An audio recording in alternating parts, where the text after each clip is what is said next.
Good evening. മാറ്റിനി വെബിനാറിലേക്ക് എല്ലാവർക്കും സ്വാഗതം. അതുപോലെ ചൊവ്വാഴ്ചകളിൽ നമ്മൾ കഥയിലുമുണ്ടൊരു കാര്യം, സ്റ്റോറി തെറാപ്പിയുടെ ഓരോരോ ഭാഗങ്ങൾ നമ്മളിങ്ങനെ മനസ്സിലാക്കിക്കൊണ്ടിരിക്കുകയാണ്. സോ അതിന്റെ ഭാഗമായി ഇന്ന് പുതിയ ഒരു കഥാകാരിയാണ് നമ്മളിലേക്ക് എത്തുന്നത്. കഥാകാരിയെ പരിചയപ്പെടുത്താൻ വേണ്ടി ഈ സെഷൻ സത്യത്തില് ആരാണോ ക്രിയേറ്റ് ചെയ്തത് അദ്ദേഹത്തെ ഞാൻ ക്ഷണിക്കുകയാണ്. Joshi Joseph sir. Sir please welcome. Okay, thank you. Good evening എല്ലാവർക്കും.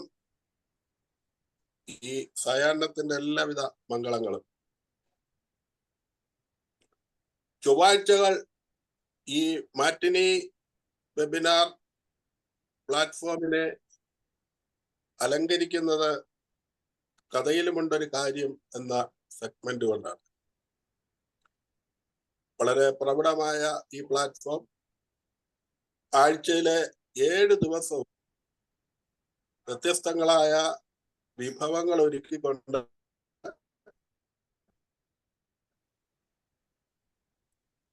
വളരെ മനുഷ്യന്റെ നിർവഹിക്കുക. ഇന്നത്തെ ഈ മഹനീയമായ കഥ അവതരിപ്പിക്കുന്നത് ഈ പ്ലാറ്റ്ഫോമിന് പുതുമുഖമല്ല. പലപ്പോഴും ഞായറാഴ്ചകളിലെ സംഗീത നിശയ്ക്ക് ഏറെ ചാരുത പകരാൻ ടീച്ചർ പലപ്പോഴായി എത്തിയിട്ടുണ്ട്. ടീച്ചറിനെ പരിചയപ്പെടുത്തുക എന്നുള്ളതാണ് എൻ്റെ കർത്തവ്യം. ഈ കോവിഡ് കാലത്തിന്റെ പ്രത്യേകമായ ഒരു അനുഗ്രഹമാണ് നമ്മുടെ ഈ പ്ലാറ്റ്ഫോം ഉൾപ്പെടെ ഉള്ളത്. ഒരുപാട് സുഹൃത്തുക്കളെ കേരളത്തിന്റെ അല്ലെങ്കിൽ ഭാരതത്തിന്റെ അതിനും പുറത്തുള്ള വിവിധ ആളുകളെ പരിചയപ്പെടാൻ, സുഹൃത്തുക്കളായി നല്ല സൗഹൃദങ്ങൾ കെട്ടിപ്പടുക്കാൻ ഒക്കെ തന്നെ നമുക്ക് ഇടവന്ന ഒരു മഹനീയമായ സംഗതിയാണ്. അത്തരത്തിൽ എനിക്ക് പരിചയപ്പെട്ട നാൾ മുതൽ ഇന്നോളം ആ സൗഹൃദത്തെ ഏറെ ഭംഗിയായി സൂക്ഷിക്കാൻ പറ്റിയ ഒരു വ്യക്തി എന്നല്ല, ആ കുടുംബം മുഴുവൻ വലിയ സൗഹൃദം നിലനിർത്തുന്നു. ടീച്ചറിന്റെ സ്വദേശം ആലപ്പുഴ ജില്ലയിലെ ചേർത്തലയാണ്. ചേർത്തല ഗ്രീൻ ഗാർഡൻസ് അല്ലെങ്കിൽ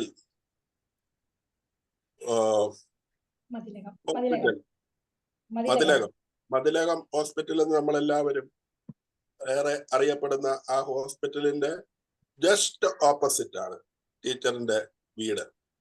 രാഗം. ഗീത രവി എന്നാണ് ഔദ്യോഗിക നാമം. ടീച്ചറെ ഏറെക്കാലം ആലപ്പുഴയിലെ കണിച്ചുകുളങ്ങരയിലുള്ള 7th ഡേ സ്കൂളിലെ ഹെഡ് മിസ്ട്രസ്സായി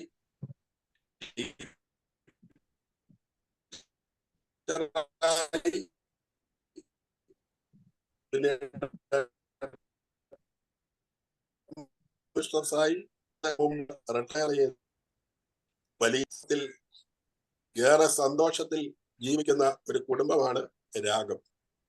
ടീച്ചറിന്റെ ഭർത്താവിന്റെ പേര് രവി സാർ എന്ന് ഞങ്ങൾ വിളിക്കുന്നു. അദ്ദേഹം CRPF-ലെ ഉദ്യോഗസ്ഥനായി റിട്ടയർ ചെയ്ത ആളാണ്. ഏറെ സംഗീത സാന്ദ്രമായ സന്തോഷ നിർഭരമായ ഒരു കുടുംബമാണ് രാഗം എന്നുള്ളത് എനിക്ക് അവിടെ പോയി കാണാൻ പറ്റിയിട്ടുണ്ട്. അവരോടൊപ്പമുള്ള അടുപ്പത്തിൽ നിന്ന് ഏറെ മനസ്സിലാക്കാനും സാധിച്ചിട്ടുണ്ട്. ടീച്ചർ ഒരു വലിയ കലാകാരിയാണ്. ഒരു സന്ദർഭം നമ്മൾ പറഞ്ഞാൽ അതിന്റെ പാട്ട്, സിനിമയിലെ പാട്ട്, അത് പാട്ട് മാത്രമല്ല, അതാരെഴുതി, ഏത് സിനിമ എന്നൊക്കെ ഏതുറക്കത്തിലും പറയാൻ പറ്റുന്ന ഒരു പ്രത്യേകതരം വ്യക്തിത്വമാണ്. നമ്മൾ അടുത്തറിയുമ്പോൾ അത് മനസ്സിലാക്കും. ഞങ്ങളുടെ പുനർനവ യോഗ ഗ്രൂപ്പിന്റെയും ഒരു അവിഭാജ്യ ഘടകമാണ് പ്രിയപ്പെട്ട ടീച്ചറും കുടുംബവും. 2 ആൺമക്കളാണ് ടീച്ചറിനുള്ളത്. 2 പേരും വിവാഹിതരും ഉദ്യോഗസ്ഥരുമാണ്. ഇന്ന് ടീച്ചർ നമ്മളോട് പറയുന്ന കഥ ടീച്ചറിന്റെ ആ മനസ്സിന്റെ ചെറുപ്പം മനസ്സിലാക്കിക്കുന്നതാണ് എന്ന് നിങ്ങൾക്ക് അത് കേൾക്കുമ്പോൾ മനസ്സിലാക്കാൻ പറ്റും.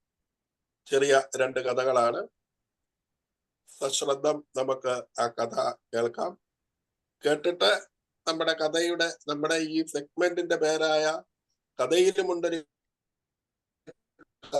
കാര്യം, അതിലെ കാര്യം നമുക്ക് ചർച്ച ചെയ്യണം. കഥയും ചർച്ച ചെയ്യണം, കഥാ അവതരണവും ചർച്ച ചെയ്യണം. ഈ കഥയുടെ ഒരു പ്രത്യേകത, വളരെയധികം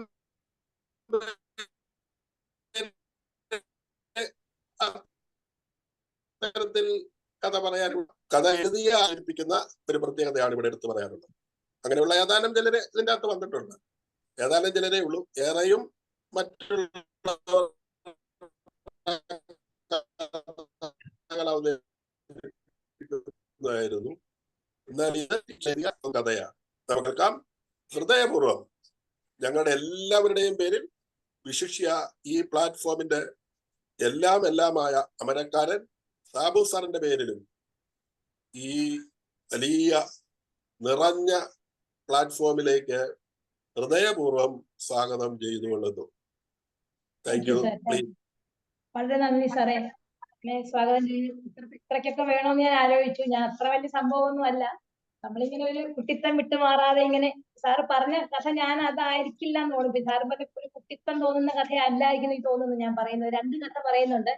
നമ്മുടെ ചുറ്റുപാടുമുള്ള കുറെ കാര്യങ്ങൾ നമ്മള് ഓരോ സ്പാർക്ക് നമുക്ക് ഉണ്ടാവുമല്ലോ. അപ്പൊ അതിൽ നിന്ന് നമ്മൾ ചെറിയ ചെറിയ മിനിക്കഥകളാക്കി ഇങ്ങനെ, അത് പണ്ട് മുതലേ ഞാൻ ചെയ്തുകൊണ്ടിരുന്ന കാര്യങ്ങളാണ്. സത്യം പറഞ്ഞാല് കുറെ കഥകൾ എവിടെയാണെന്ന് എനിക്ക് അറിയത്തില്ല. പിന്നെ എന്റെ മൊബൈലിൽ കിടന്ന കഥകളാണ് 2 ഞാൻ എടുത്തേക്കുന്നത്. അതില് സാർ ഉദ്ദേശിച്ച കഥയാണോ ഞാനിപ്പോ വായിക്കാൻ എനിക്ക് അറിയില്ല. സാറ് കുട്ടിത്തം മനസ്സിലാക്കുന്നതെന്ന് പറയുമ്പോൾ വേറൊരു കഥ സാർ കണ്ടെനിക്ക് തോന്നുന്നു. എന്തായാലും വായിക്കുമ്പോൾ അറിയാം.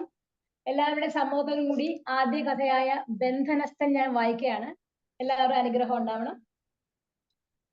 ട്രാൻസ്പോർട്ട് ബസിന്റെ അരികു സീറ്റിൽ കണ്ണടച്ച് ചാരി കിടക്കുമ്പോൾ ചിന്തകൾ പിന്നോട്ട് പോകുകയാണ്.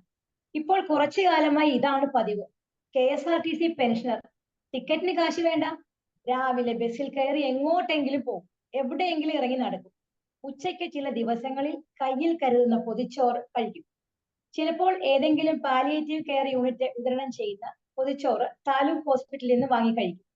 മറ്റു ചില ദിവസം ഒന്നും കഴിക്കുകയുമില്ല. ഫിൽറ്റർ ചെയ്ത വെള്ളം ഹോസ്പിറ്റൽ വരാതിൽ എടുത്ത് കുടിക്കുകയും ചെയ്യും. ഇപ്പോഴൊക്കെ പെൻഷൻ കിട്ടുന്നത് വളരെ വൈകിയും അത് തന്നെ ഗഡുക്കളുമായിട്ടായതിനാൽ കടയിൽ നിന്ന് വാങ്ങി കഴിക്കുന്ന അത്ര ശരിയായി തോന്നുന്നുമില്ല. ഊണ് കഴിഞ്ഞ് ചാരുബെഞ്ചിൽ ഇരുന്ന് ഒന്ന് മയങ്ങും. വൈകിട്ട് വീണ്ടും വീട്ടിലേക്ക്. മകനും മരുമോളും ജോലി കഴിഞ്ഞ് വന്നിട്ടുണ്ടാവും. രാത്രി ഭക്ഷണം അവരോടൊപ്പം. ആദ്യമൊക്കെ 2.5 വയസ്സ് കഴിഞ്ഞ കൊച്ചുമകളെ നോക്കി കളിപ്പിച്ചും ആഹാരം കൊടുത്തും ഉറക്കിയും ഒക്കെയാണ് സമയം കളഞ്ഞുകൊണ്ടിരുന്നത്. അവളെ ഉറക്കാനുള്ള താരാട്ടുപാട്ടുകൾ ശേഖരിച്ച് കാണാതെ പഠിക്കുക, അവളെ ചിരിപ്പിക്കാനുള്ള ഗോഷ്ഠികൾ പഠിക്കുക, ഇതൊക്കെ തന്റെ ജീവിതത്തിലെ ഒരു സമയം ഉണ്ടായിട്ടുള്ള സന്തോഷം ജനിപ്പിക്കുന്ന കാര്യങ്ങളായിരുന്നു. കുഞ്ഞിന് അവളുടെ അച്ഛനേക്കാളും അമ്മയെക്കാളും ഇഷ്ടം തന്നോട് തന്നെയാണ്. ആ ദിവസങ്ങളിലൊക്കെ ഉച്ചയ്ക്ക് അടുത്തുള്ള സ്വകാര്യ സ്ഥാപനത്തിൽ ജോലി ചെയ്യുന്ന മരുമകൾ ഊണ് കഴിക്കാൻ വരുമ്പോൾ തനിക്കും കുഞ്ഞിനും ചോറ് വിളമ്പിത്തരും. അമ്മ വന്നാലും താൻ തന്നെ ആഹാരം നൽകിയാലേ അവൾ കഴിക്കൂ. മരുമകൾ ഊണ് കഴിഞ്ഞ് പോകുമ്പോൾ പാട്ടുകൾ പാടി കുഞ്ഞിനെ ഉറക്കി ഒന്ന് മയങ്ങും.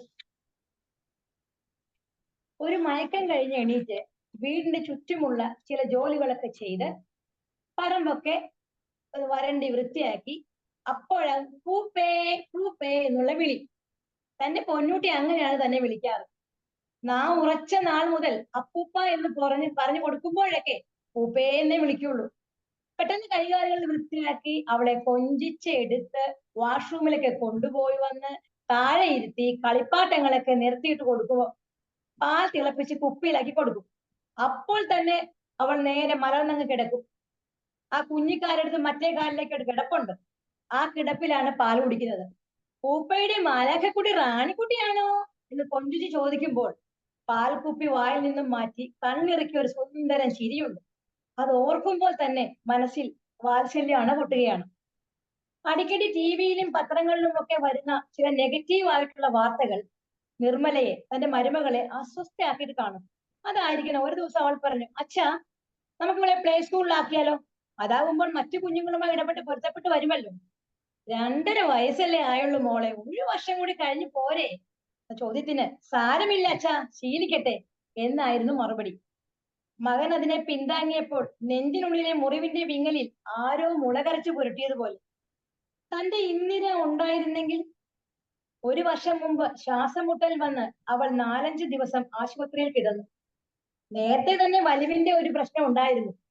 ഒരു ദിവസം കലശലായ ശ്വാസം മുട്ടൽ വന്ന് അത് അവളെ കൊണ്ടുപോയി. ആ ദിവസങ്ങൾ തന്റെ മാനസിക പതനത്തിന്റെ ആരംഭമായിരുന്നു. പക്ഷെ പൊന്നൂട്ടിയെ നോക്കി വീട്ടിലിരിക്കുമ്പോൾ കുറച്ചേറെ ആശ്വാസം തോന്നിക്കുമായിരുന്നു. അവളുടെ കളി, ചിരി, മുറിപ്പാട്ട് എല്ലാം എത്ര പെട്ടെന്നാണ് തന്റെ അടുത്ത് തട്ടി മാഞ്ഞു പോയത്. വൈകിട്ട് വന്നാൽ കുഞ്ഞിന് വല്ലാത്ത വാശിയും ദേഷ്യവും ഒക്കെ ആയി തുടങ്ങി. നിർമ്മല ചെറുതായി തല്ല് കൊടുക്കുമ്പോൾ കാണുമ്പോൾ ഓടി ചെന്നെടുത്ത് ഓമനിച്ച് തോളിൽ കിടത്തി ഉറക്കാൻ തോന്നും. പക്ഷേ സന്ധ്യാനാമം ചൊല്ലുന്ന സമയം കഴിഞ്ഞാൽ അവളെ നിർബന്ധിച്ച് ഉറക്കാൻ കൊണ്ടുപോകും. ശൂന്യമായ മനസ്സുമായി താൻ എവിടെയെങ്കിലും ഇരിക്കും. സംസാരിക്കാൻ ആളില്ല, ഒന്നും ചെയ്യാനില്ല. തന്റെ മകനാണെങ്കിൽ ഏത് സമയം ടിവിയിൽ ഫോണിലും ഇരിക്കും. ഒരു പുരുഷനെ സംബന്ധിച്ച് തന്റെ ഭാര്യ നഷ്ടപ്പെട്ടാൽ ചിറകൊടിഞ്ഞ ഒരു പക്ഷിക്ക് തുല്യമെന്നാണെന്ന് എന്റെ തോന്നുന്നു. തന്റെ ഈ മകനെ കൂടാതെ ഇന്ദിര ഒരു പെൺകുട്ടിയെ കൂടെ പ്രസവിച്ചിരുന്നു. അവളെയാണ് ആദ്യമായി പൊന്നൂട്ടി എന്ന് വിളിച്ചത്. 2 വർഷം വരെ പൊന്നായി തന്നെ വളർത്തി. പനി കടുത്ത് ന്യൂമോണിയ ആയതാണ്. കടുത്ത വിമ്മിഷ്ടവും ചുമയും വന്ന് അവൾ പോയി. ഈ പൊന്നൂട്ടി ഏറെക്കുറെ അവളുടെ തനിപ്പകർപ്പ് തന്നെയാണ്. നിർമ്മല ഗർഭിണി ആയപ്പോഴേ ഇന്ദിര പറയുമായിരുന്നു, വിശ്വേട്ടാ, പെൺകുഞ്ഞാണെങ്കിൽ നമുക്ക് പൊന്നൂട്ടി തന്നെ വിളിക്കാട്ടോ. കിടപ്പിലായപ്പോൾ അവൾ എപ്പോഴും പറയുന്നത്, പൊന്നൂട്ടി നന്നായി നോക്കണേ വിശ്വേട്ടാ. അവളുടെ ആ ശബ്ദം തന്റെ കാതിൽ മിക്കവാറും പതിയാറുള്ളവൾ തോന്നി. വിഷമിക്കല്ലേ വിശ്വേട്ടാ, എല്ലാം ശരിയാകും കേട്ടോ വിശ്വേട്ടൻ, ഒന്നുകൊണ്ട് വിഷമിക്കണ്ട. ബസ് ഒരു ഗട്ടറിൽ വീണതുപോലെ കുലുങ്ങിയപ്പോൾ അയാൾ ചിന്തയിൽ നിന്ന് ഉണർന്നു. മുഖത്തിന്റെ തൊട്ടടുത്ത് നിന്ന് ഇന്ദിരയുടെ മുഖം പെട്ടെന്ന് മാഞ്ഞു പോയതുപോലെ. അടുത്ത സ്റ്റോപ്പിൽ ഇറങ്ങിയേക്കാം. മനസ്സിനൊരു സ്വസ്ഥതയുമില്ല. തന്റെ മനസ്സ് ആരാണെന്ന് അറിയുക. തന്റെ പൊന്നൂട്ടിയെ ലാളിക്കാനും നെഞ്ചിൽ കിടത്തി പാട്ടുപാടി ഉറക്കാനും തുടിക്കുന്ന ഈ ഹൃദയ നൊമ്പരം ആർക്കാണ് മനസ്സിലാകാത്തത്? ആർക്ക് മനസ്സിലാകാനാണ്? കണ്ണുകളിൽ നിന്ന് അറിയാതെ ഉതിർന്നു വീണ ചുടു കണ്ണുനീർ കവിളുകളെ നനച്ചപ്പോൾ അത് തുടച്ചുകൊണ്ട് സാവധാനം അയാൾ എഴുന്നേറ്റു. വിങ്ങുന്ന ഹൃദയവും വിറയ്ക്കുന്ന ചുണ്ടുകളുമാണ്. നന്ദി. അതാണ് ഒരു കഥ. അടുത്തുകൂടെ പറഞ്ഞു മാം. അടുത്തൂടെ വായിച്ചേക്കട്ടെ. യെസ്. അടുത്ത കഥ ഗ്യാസ് ട്രബിൾ ആണ്. ഗ്യാസ് ട്രബിൾ ഒരു മിനിക്കഥ തന്നെയാണ്. ഫാൻ ഫുൾ സ്പീഡിൽ കറങ്ങിയിട്ടും അയാൾ വെട്ടി വിയർക്കുകയായിരുന്നു. ഇതിന്റെ വല്ല ആവശ്യം ഉണ്ടായിരുന്നോ? അരണ്ട വെളിച്ചത്തിൽ ചരിഞ്ഞു കിടന്നുറങ്ങുന്ന സുനന്ദയെ അയാൾ വേവലാതിയോടെ നോക്കി. എന്നാണ് താനൊരു മതിൽ പണിതത് അവൾക്കും തനിക്കുമിടയിൽ? എന്നാണ് അവൾ തനിക്ക് അന്യായം തോന്നി തുടങ്ങിയത്? കൃത്യമായി പറഞ്ഞാൽ രേണുക അവൾ തന്റെ മനസ്സിൽ കയറി കൂടിരിക്കാൻ തുടങ്ങിയപ്പോൾ മുതലാണ്. ഓഫീസിലെ ടൈപ്പിസ്റ്റ് ആണ് അവൾ. എത്ര പെട്ടെന്നാണ് തന്റെ മനസ്സിനെ അവൾ സ്വാധീനിച്ചത്! അവളുമായുള്ള യാത്രകൾ, ഓഫീസ് ടൂറുകൾ എല്ലാം. അവൾക്ക് അമ്മ മാത്രമാണ് ഉള്ളത്. ചന്ദ്രേട്ട 2 വർഷമായി എന്നെ കെട്ടിക്കൊള്ളാന്ന് പറയുന്നത് കേട്ടോ. ചന്ദ്രേട്ടൻ എന്നെ ഒരു കുട്ടി ഉണ്ടാകാനാണ് യോഗം. ഭാര്യ അവൾ പ്രസവിക്കില്ലെന്ന് നേരത്തെ തന്നെ അറിയാലോ. അതുകൊണ്ട് എങ്ങനെയും അവളെ ഒഴിവാക്കും, എങ്ങനെയും. ആ പറഞ്ഞത് വളരെ ദൃഢമായി ഒരു സൂചന തന്ന പോലെ ആയിരുന്നു. 2-3 ആഴ്ചയായി ആ ചിന്തയിലായിരുന്നു അയാൾ. ഒരെത്തും പിടിയും കിട്ടിയില്ല.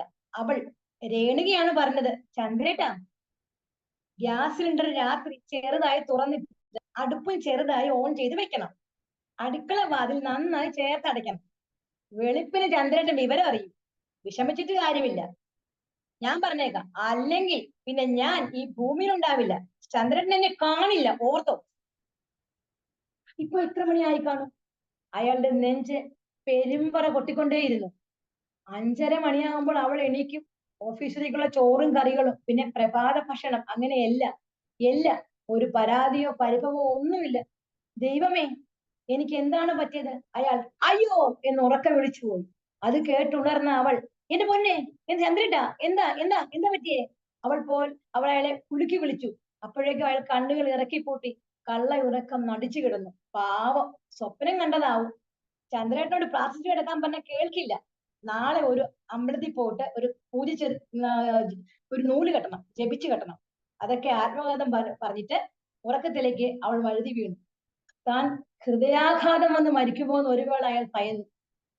എണീറ്റ് പോയി ഗ്യാസ് ഓഫ് ചെയ്ത് ജനലൊക്കെ തുറന്നിട്ടാലോ എന്നുമോ ചിന്തിച്ചു. പക്ഷെ അകാരണമായ ഒരു പേടി അയാൾ അതിൽ നിന്നും അകറ്റി. ദൂരെ എവിടെയോ ഒരു കാലം കോഴി കൂവുന്ന അയാൾ ഭീതിയോടെ കേട്ടു. തിരിഞ്ഞും മറിഞ്ഞും കിടന്ന അയാളുടെ കിടക്കവിരി വിയർപ്പിൽ കുതിർന്നു. ടൈം പീസിൽ അലാറം അടിക്കുന്ന ശബ്ദം കേട്ടപ്പോൾ കിടന്ന കിടപ്പിൽ തന്നെ അയാൾ തുള്ളിപ്പോയി.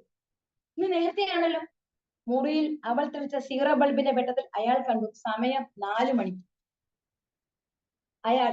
അവൾ എണീറ്റ് പതിവ് പോലെ അയാളുടെ കാൽ തൊട്ട് വന്നിച്ചു. അയാളും അറിയാതെ എണീറ്റിരുന്നു പോയി. ഏതോ ഉത്കടമായ വികാരത്തോടെ അയാൾ അവളെ തന്നിലേക്ക് വലിച്ചടുപ്പിച്ച് മാറിലേക്ക് ഇട്ടു. നീ ഇന്നത്തെ നേരത്തെ എഴുന്നേറ്റേ? വീട് ചന്ദ്രേട്ടാ, അതെ പറയാൻ മറന്നു. ഇന്നലെ വൈകിട്ട് ഗ്യാസ് തീർന്നായിരുന്നു. വിറകുള്ളത് നല്ലത് ഉണക്കായിട്ടുമില്ലേ? അതാ ചന്ദ്രേട്ടാ, വീട് ഞാൻ ചെല്ലട്ടെ. അയാൾ പേരറിയാത്ത വികാരത്തിന് അടിമപ്പെട്ട് നിശ്ചലനായിരുന്നു. Thank you. Thank you. 2 കഥകളുമായി എനിക്ക് തോന്നുന്നു ഒരു കഥയും കൂടെ, സ്നേഹലതാമാവിന്റെ ഒരു ചെറിയ കഥയും കൂടെ പറയുന്നുണ്ട്. അതുകൂടെ ഒന്ന് പറഞ്ഞു, പെട്ടെന്ന് പറഞ്ഞു, എന്നിട്ട് നമുക്ക് ഡിസ്കഷനിലേക്ക്.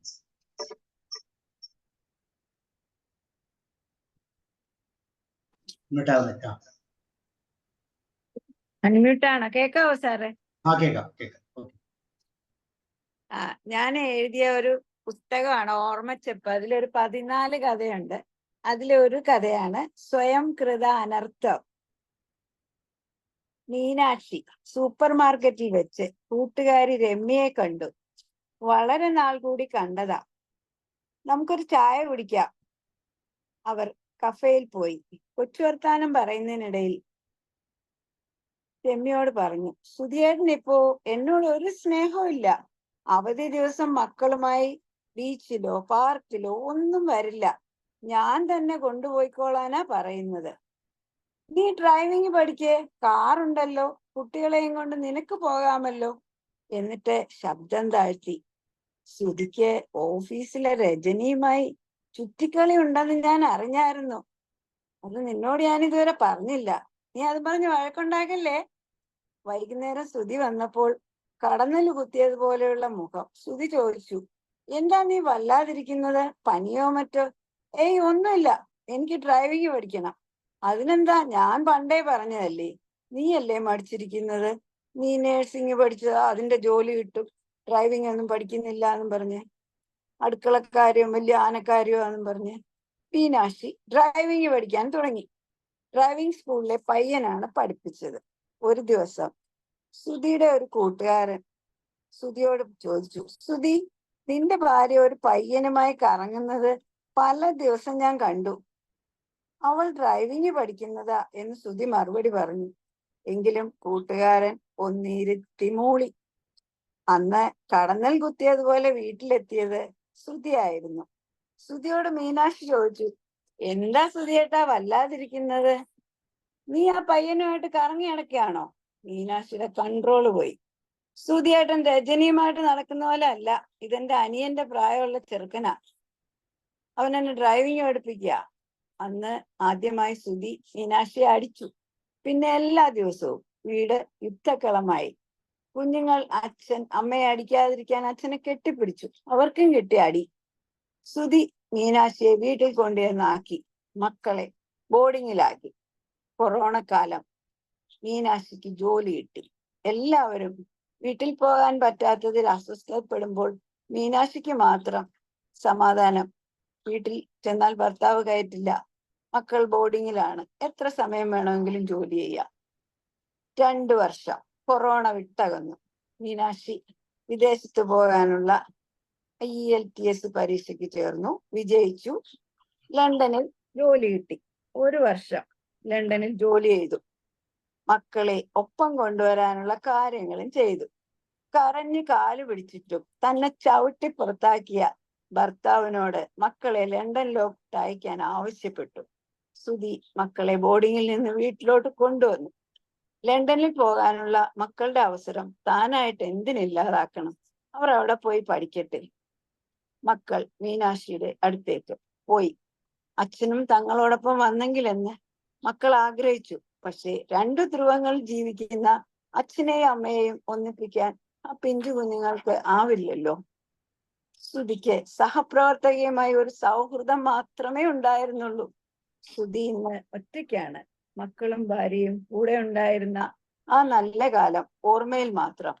ഓമനിക്കാൻ പട്ടികളെ വളർത്തുകയാണ്. മക്കൾക്ക് വേണ്ടി വാങ്ങുന്നത് പോലെ പാലും മുട്ടയും ബിസ്ക്കറ്റും എല്ലാം വാങ്ങും. പട്ടികളെ ഓമനിക്കും.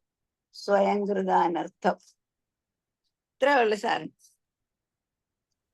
ഓക്കെ മാം, മാമിന്റെ കഥ എഴുതിയെന്ന് ഞാൻ അറിഞ്ഞില്ല. അങ്ങനെയാണെങ്കിൽ ഞാൻ ഇങ്ങനെയല്ല ഒരു ദിവസം മാമിനോട് തന്നെ. കാരണം ചെറിയ കഥകൾ ഇനി വലിയ കഥകളാക്കി പറഞ്ഞാൽ മതി കേട്ടോ.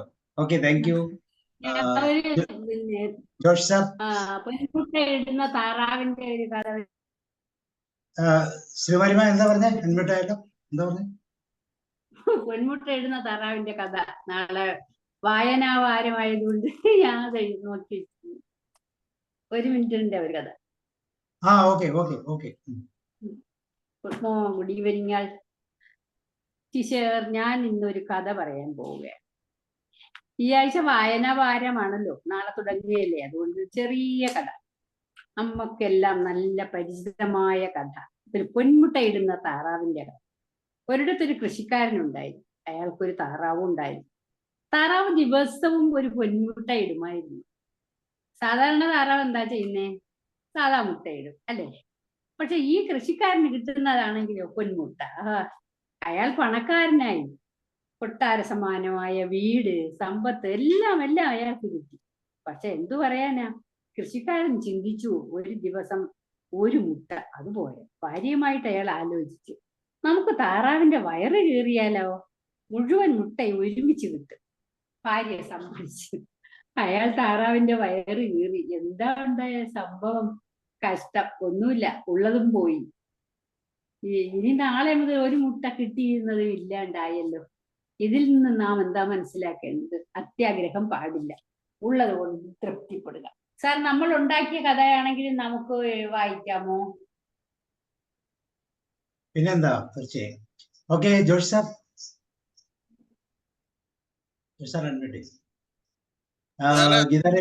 ഗീതാരവിമാം വളരെ മനോഹരമായ 2 കഥകൾ, ഹൃദയത്തിൽ ടച്ച് ചെയ്യുന്ന കഥകളാണ്. അതുപോലെ തന്നെ സ്നേഹത മാമിന്റെയും ശ്രീകുമാരി മാമിന്റെയും. ജോഷ് സാർ പറഞ്ഞോളൂ. അല്ല, ഞാൻ ആ സ്വാഗതം പറഞ്ഞതുകൊണ്ട് വേറെ ആരെങ്കിലും ആദ്യം പറയാനുണ്ടെങ്കിൽ പറയുന്നതിന് കുഴപ്പമില്ല. അങ്ങനെയാണെങ്കിൽ മോഹൻദാസ് സാർ ആകാം, അല്ലെങ്കിൽ ഞാൻ പറഞ്ഞോളാം. ഞാൻ പറയുന്നുണ്ട്. പ്രദീപ് സാർ ആകാം, ആരും ആകാം. മറ്റാരെങ്കിലും തുടക്കം പറ്റാൻ? Okay, Mohandas sir.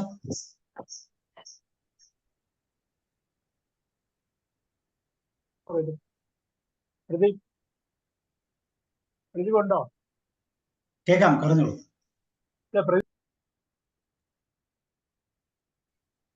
അല്ല, സാറ് പറഞ്ഞോളൂ.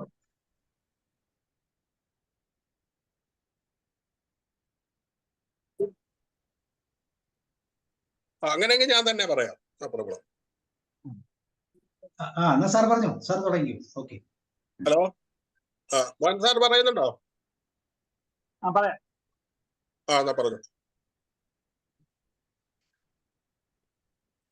ഞാൻ ഈ കഥ നേരത്തെ ഒന്ന് വായിച്ചിട്ടുണ്ടായിരുന്നു, ഇന്ന് കേൾക്കുകയും ചെയ്തു. കേട്ടപ്പോൾ കുറച്ചുകൂടി ആ തന്മയത്വം ഉണ്ടായി.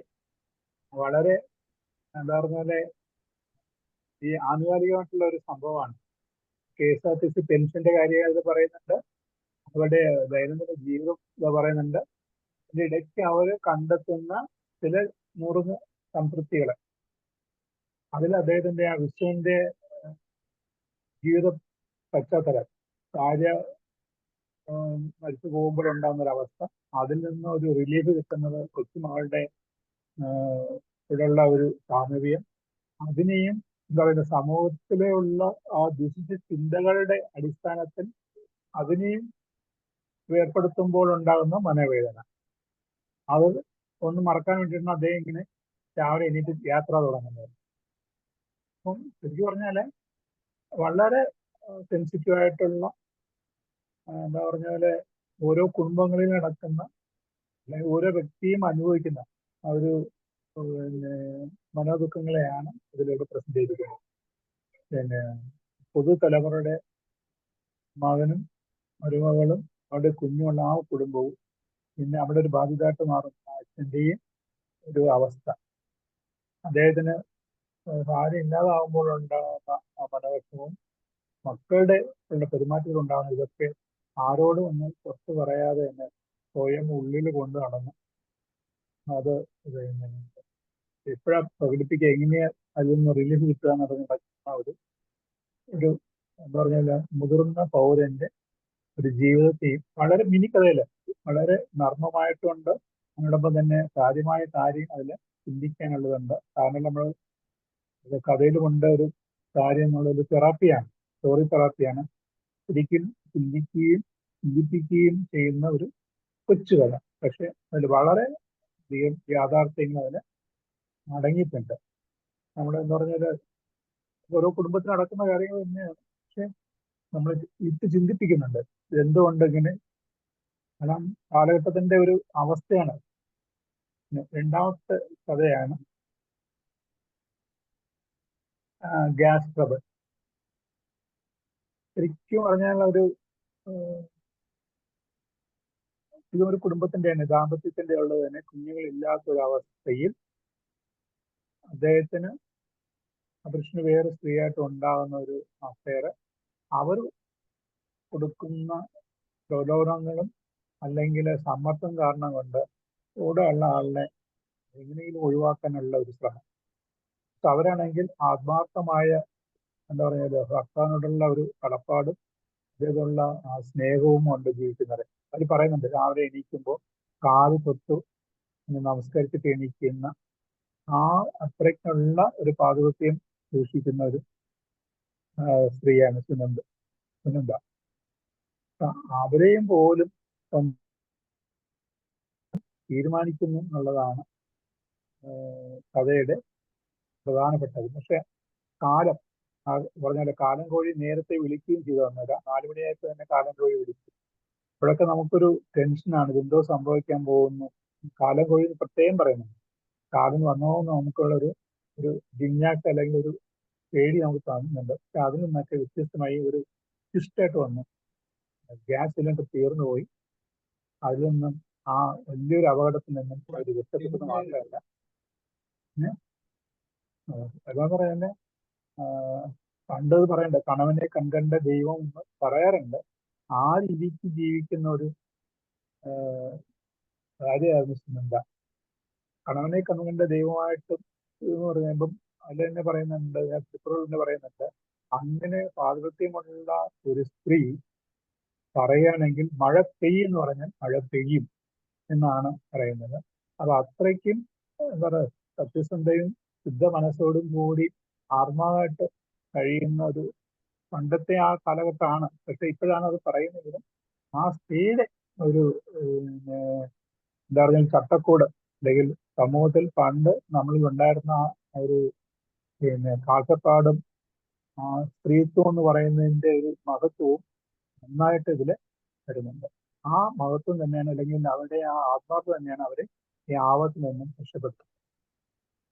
രണ്ടും മിനിക്കഥാണെങ്കിലും രണ്ടും വളരെ അധികം എന്താ പറഞ്ഞ പോലെ കുറെ തത്വങ്ങളും കുറെ ചിന്തിക്കാനുള്ള കാര്യങ്ങളും നൽകിയിട്ടാണ് പോകുന്നത്.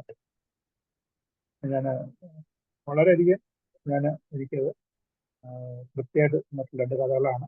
സന്തോഷം. Okay, thank you sir.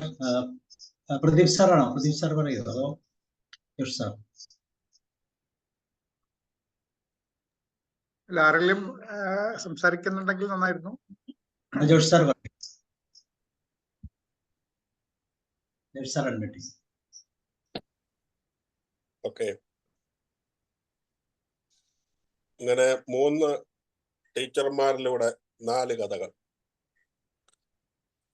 അതിന്റെ സിമിലാരിറ്റി ഈ ടീച്ചർമാരൊക്കെ റിട്ടയർമെന്റിൽ കഥ എഴുതുകയാണ്, അവർ കഥ എഴുതുകയാണ് എന്ന് പറയേണ്ടിയിരിക്കുന്നു.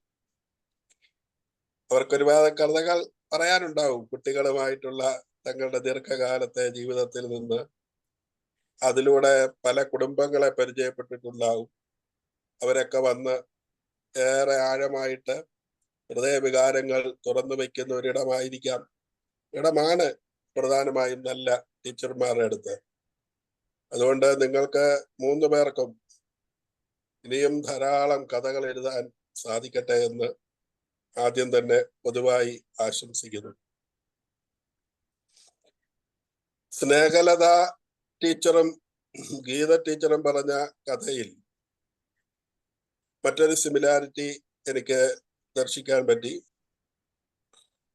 അതില് ടീച്ചറിന്റെ ഒരു കഥയില് കുഞ്ഞ് ഒരു പ്രധാനപ്പെട്ട ഘടകമാണ്. സ്നേഹലത ടീച്ചറിന്റെ കഥയിലും കുഞ്ഞ് ഒരു പ്രധാന ഘടകമായി മാറുന്നുണ്ട്. അതില് ഗീത ടീച്ചറിന്റെ കഥയിൽ ഞാൻ ഗീത ടീച്ചറിന്റെ 2 കഥയിലേക്ക് ഇനിയും കടന്നു വരട്ടെ. ആദ്യത്തെ കഥയിൽ മനുഷ്യബന്ധം, ആ ബന്ധത്തിന്റെ ആഴം എത്ര വലുതെന്ന് നമ്മെ ഓർമ്മിപ്പിക്കുക. അതിൽ തന്നെ ഭാര്യയും ഭർത്താവും. പൊതുവിൽ പുരുഷന്മാര് ധീരന്മാരാണ്, 2 ചങ്കുള്ളവരാണ് എന്നൊക്കെ പറയുമെങ്കിലും തന്റെ ജീവിത പങ്കാളി ഇല്ലാതെ വരുമ്പോൾ ആണ് അവൻ എത്രമാത്രം നിസ്സഹായനാണ് എന്ന് വെളിപ്പെടുക. അതിലേക്കുള്ള ഒരു എത്തിനോട്ടമായിരുന്നു ആ കഥയിൽ നമ്മൾ കാണുന്നത്. ഒരു KSRTC അവരുടെ പെൻഷൻ പോലും കിട്ടാനില്ലാത്ത അവസ്ഥയൊക്കെ യോജിപ്പിച്ചുകൊണ്ട് കാലികമായ ചില സംഗതികളെയൊക്കെ അതിൻ്റെ അകത്ത് എടുത്തു വെച്ചുകൊണ്ട് അവതരിപ്പിച്ചു. എന്നാൽ തന്റെ പേരക്കിടാവ് ഒരു കൊച്ചു കുഞ്ഞാ വീട്ടിലേക്ക് വന്നപ്പോൾ അദ്ദേഹത്തിന്റെ വിരസത, ഏകാന്തത ഒട്ടൊക്കെ ശമിക്കുന്നതായിട്ട് കാണുകയാണ്. അപ്പോൾ കുഞ്ഞുങ്ങൾ ഒരു വലിയ സന്തോഷത്തിന്റെ ഘടകമാണ്. വർത്തമാന കാലത്ത് കുഞ്ഞുങ്ങൾ വേണ്ട എന്ന് ചിന്തിക്കുന്ന ചില നവ യുവമിഥുനങ്ങളെ നമ്മൾ കാണുന്നുണ്ട്. അവർക്ക് അതറിയണമെങ്കിൽ ഇത്രയും കാലം കൂടെ ഒരുപക്ഷെ കാത്തിരിക്കേണ്ടതായി വന്നേക്കാം. കുഞ്ഞുങ്ങൾ ഒരു വലിയ നിധി തന്നെയാണ്. അല്ലെങ്കിൽ പല കുടുംബങ്ങളുടെയും പല പ്രശ്നങ്ങളെയും ഇല്ലാതാക്കാൻ, അല്ലെങ്കിൽ പലർക്കും ജീവിക്കാനായിട്ടുള്ള പ്രചോദനം ലഭിക്കുന്നത് കുഞ്ഞുങ്ങളാണ്. അത് പൊതുവെ നമ്മളെല്ലാവരും പലയിടത്തും കേട്ടിട്ടുണ്ട്. ഈ കൊച്ചുള്ളത് കൊണ്ടാണ് ഞാൻ ജീവിക്കുന്നത്, ഇല്ലെങ്കിൽ ഞാൻ പണ്ട് ജീവിതം അവസാനിപ്പിച്ചേനെ എന്ന് പറയുന്ന കുറേയധികം മനുഷ്യരെ നമ്മൾ കാണുന്നുണ്ട്.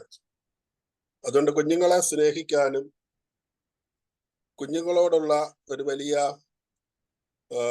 ബഹുമാനം, കുഞ്ഞുങ്ങളെ സ്വീകരിക്കാനുള്ള ഒരു അവർക്ക് ഒരു വാണ്ടഡ് ഫീലിംഗ് നൽകാനും ഒക്കെ ഈ കാലഘട്ടത്തിൽ എല്ലാവർക്കും സാധിക്കണം. അതുപോലെ ഭാര്യാഭർത്തൃ ബന്ധത്തിന്റെ അസ്വാരസ്യങ്ങളില്ലാത്ത കുടുംബങ്ങൾ ഉണ്ടാകത്തില്ലായിരിക്കാം.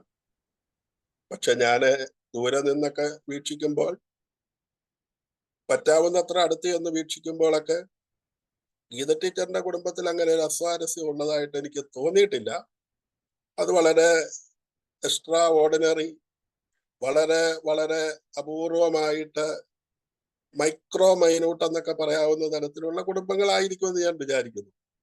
കുറെ കാലങ്ങളായി പൊതുവേദിയിൽ പ്രവർത്തിക്കുന്ന ഒരാളെന്നുള്ള നിലയിൽ കുടുംബ പ്രശ്നങ്ങളില്ലാത്ത, അസ്വാരസ്യങ്ങളില്ലാത്ത കുടുംബങ്ങളെ അധികമൊന്നും എനിക്ക് കാണാൻ സാധിച്ചിട്ടില്ല. അപ്പോൾ ആ അർത്ഥത്തിൽ കുടുംബ ബന്ധത്തിന്റെ പവിത്രതയും കുഞ്ഞുങ്ങളോടുള്ള ആ ഒരു സ്വീകാര്യതയും ഒക്കെ വിവരിക്കുന്നതായിരുന്നു ഒന്നാമത്തെ കഥ.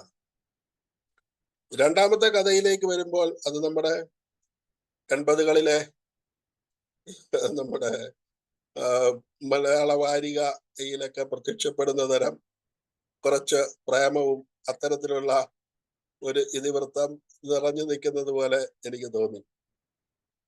എന്തായാലും അവിടെയും ഈ പറയുന്ന അവിടെ കുഞ്ഞുങ്ങളില്ലാത്ത ഒരു ദമ്പതികളെയാണ് അവിടെ അവതരിപ്പിക്കുന്നത്. ആ വിടവ് വെച്ചാണ് മറ്റൊരു പ്രണയിനി ആ വിടവിലേക്ക് കയറി വരുന്നത്. ഈ മക്കളില്ലായ്മ, അത് മക്കളില്ലാത്തതിന്റെ ശൂന്യത മുതലെടുത്തുകൊണ്ട് മറ്റൊരുത്തി വളരെ ഇല്ലീഗലായിട്ട് കടന്നു വരാൻ ആഗ്രഹിക്കുന്നു. ഒരു വേള ഒരുപക്ഷെ മക്കളില്ലാഞ്ഞത് കൊണ്ടാകാം ഈ ഭാര്യാഭർത്തൃ ബന്ധത്തിന്റെ ആ ഊഷ്മളത അത്ര കഠിനം ആയി വരാതിരുന്നതും മറ്റൊരു വഴിവിട്ട ബന്ധത്തിലേക്ക് അദ്ദേഹത്തിന് ഒരു പ്രേരണ തോന്നിയതും. എന്നാൽ ഇവിടെയും മനഃശാസ്ത്രം നമ്മളെ പഠിപ്പിക്കുന്നുണ്ട്, വിവാഹം കഴിച്ചു കഴിഞ്ഞാൽ സ്ത്രീയെ സംബന്ധിച്ചിടത്തോളം തന്റെ ശരീരത്തിൽ ആദ്യം സ്പർശിച്ച പുരുഷനോട് അദ്ദേഹം എത്ര മാത്രം കൊള്ളരുതാത്തവനാണെങ്കിൽ കൂടെയും അവൾക്ക് ഏറിയ പങ്കും, വളരെ കുറച്ച് വല്ലഞ്ഞരമ്പ് രോഗികൾ ഒഴിച്ചാൽ ബാക്കിയുള്ള ഏറിയ പങ്ക് സ്ത്രീകൾക്കും തന്റെ ആ പുരുഷനോടുള്ള സ്നേഹം അവാച്യമാണ്, വളരെ വലുതാണ്. അത്തരത്തിൽ മക്കളില്ലെങ്കിലും തന്റെ ഭർത്താവിനെ അവൾ ജീവന് തുല്യം സ്നേഹിക്കുന്നു. എന്നാൽ ഒരു വേള പുരുഷൻ, അത് നമ്മള് മനഃശാസ്ത്ര ഇവിടെ ഇരിക്കുന്നവരിൽ പലരുമൊക്കെ സൈക്കോളജിക്കാരും കൗൺസിലിംഗുകാരുമാണ്. പുരുഷന് ഒരു പക്ഷേ ഒന്നിലധികം സ്ത്രീകളെ ഒരേ സമയം തങ്ങളുടെ ഹൃദയം പങ്കുവെച്ചു കൊടുക്കാനൊക്കെ ചിലപ്പോൾ പറ്റിയേക്കാം. അതിന് തമാശയായിട്ട് പറയാറുണ്ട്, സ്ത്രീയുടെ ഹൃദയം ചെറുതും പുരുഷന്റെ ഹൃദയം വലുതുമാണ്. അതുകൊണ്ട് ആ ചെറിയ ഹൃദയത്തിന് ഒത്തിരി പേർക്ക് സ്ഥാനമില്ല. പുരുഷന്റെ ഹൃദയം വലുതായതുകൊണ്ട് ഒന്നിലധികം പേരെയൊക്കെ ചിലപ്പോൾ അതിൻ്റെ തിരുത്താനിടയുണ്ട്. അതുകൊണ്ട് സ്ത്രീകൾ പരമാവധി സ്നേഹിച്ച് പുരുഷന്റെ ഹൃദയം അങ്ങ് ഫില്ല് ചെയ്തേക്കണം, വേറൊരെണ്ണത്തിന് ഇരിക്കാൻ പറ്റാത്ത രീതിയിലത് തമാശയ്ക്കൊക്കെ പറയാറുണ്ട്. ഏതായാലും കൊള്ളാം. നമ്മളൊക്കെ ഉദ്യോഗം ജനിപ്പിക്കുന്ന ഒരു മുഹൂർത്തത്തിലേക്ക് വന്നു. ഗ്യാസ് സിലിണ്ടർ തുറന്നു വെച്ച് തൻ്റെ സ്നേഹനിധിയായ ഭാര്യയെ കൊല്ലാനായിട്ടുള്ള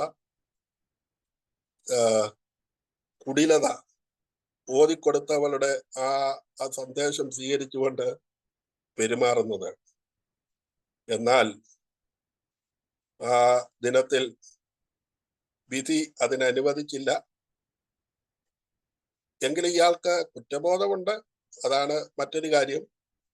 ഏത് വലിയ കഠിന ഹൃദയനും ചെയ്യുന്ന തെറ്റിൽ അവനൊരു കുറ്റബോധം ഉണ്ട് എന്നുള്ളതാണ്.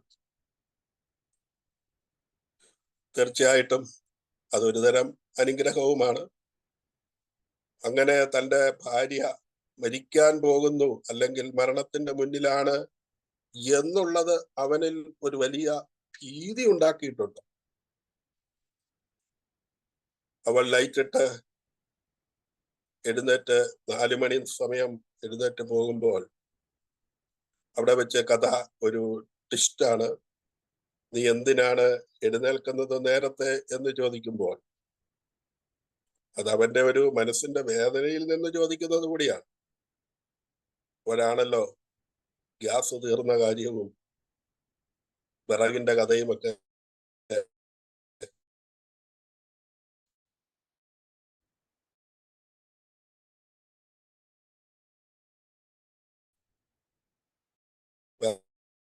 അടുപ്പിൽ വെച്ച് കത്തിക്കേണ്ടി വരുന്ന കുറ്റബോധത്തിൽ നിന്ന് ഉരുവാകുന്ന ആ ഒരു റിപ്പൻഡൻസ് ഒക്കെയാണ് ആ കണ്ണുനീരില് നമുക്ക് കാണുവാൻ സാധിക്കുന്നത്. ഒരുപക്ഷെ ഒരു ക്രൂരൻ എന്ന് നമ്മൾ വിളിക്കുന്ന മനുഷ്യനിൽ പോലും മാംസളമായ ഒരു ഹൃദയമുണ്ട്. ഒരു വേള ചില അബദ്ധങ്ങളൊക്കെ പിണഞ്ഞേക്കാം, എങ്കിലും അവനിലും ഒരു നന്മ ഉണ്ടാകും എന്നുള്ള ഒരു സൂചനയും അവിടെ ഉണ്ട്. പക്ഷെ അത്യാഹിതം സംഭവിച്ചു കഴിഞ്ഞ് ഇതുണ്ട് എന്ന് പറഞ്ഞിട്ട് വലിയ കാര്യമില്ല എന്നുള്ളത് മറ്റൊരു വസ്തുത. എന്തായാലും ഒരു ട്രാജഡിയിലേക്ക് പോകുന്ന ആ കഥയെ വലിച്ചു മാറ്റി അതൊരു നർമ്മത്തിലേക്ക് കൊണ്ടുവന്നോ അല്ലെങ്കിൽ വലിയ കുഴപ്പമൊന്നുമില്ലാത്ത ഒരു ശുഭപര്യവസാക്കി ശുഭ പര്യവസാനം കുറിച്ചു എന്നുള്ളത് കഥാകാരിയുടെ പോസിറ്റീവായിട്ടുള്ള മൂല്യബോധമുള്ള ഒരു അവതരണമായിട്ട് അതിനെ വിലയിരുത്താൻ സാധിക്കുന്നു. നന്മകൾ ഉണ്ടാകട്ടെ.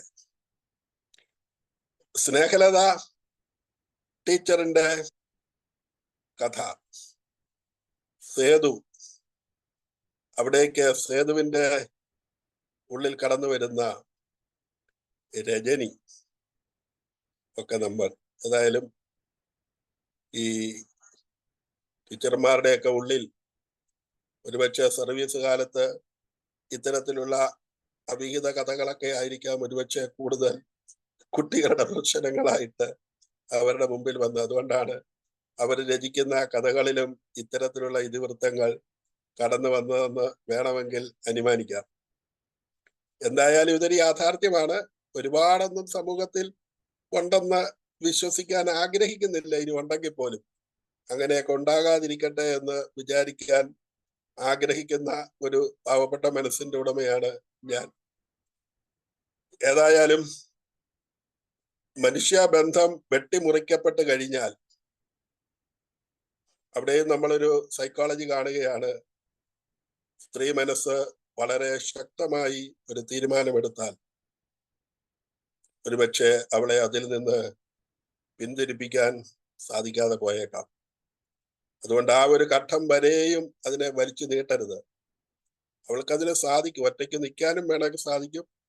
തനിയെ അധ്വാനിച്ച് മക്കളെ വളർത്താനും സാധിക്കും. നമ്മൾ വിചാരിക്കുന്ന പോലെ അവരെയൊക്കെ തോപ്പിച്ചേക്കാം എന്ന് ആരെങ്കിലും വിചാരിക്കുന്നുണ്ടെങ്കിൽ അതൊരു മിഥ്യ. പക്ഷെ പുരുഷൻ വേണമെങ്കിൽ തോക്കും. ഒരു സ്ത്രീ വിചാരിച്ചാൽ അവനെ നിഷ്പ്രയാസം ചിലപ്പോൾ തോൽപ്പിക്കാൻ പറ്റും. എന്നാലും ഒരു പുരുഷന് അത്ര പെട്ടെന്ന് തോൽപ്പിക്കാൻ പറ്റില്ലെന്നാണ് എൻ്റെ ഒരു വിചാരം. ആ ഒരു സംഭവം നമുക്കവിടെ കാണുവാൻ സാധിക്കും. അതുകൊണ്ട് പിന്നീട് ഇവൻ അവിടേക്ക് ചെല്ലുമെന്നോ അല്ലെങ്കിൽ പോകാമെന്നോ അങ്ങനെയൊക്കെ വിചാരിച്ചാൽ അതൊക്കെ നടക്കണമെന്ന് നിർബന്ധം.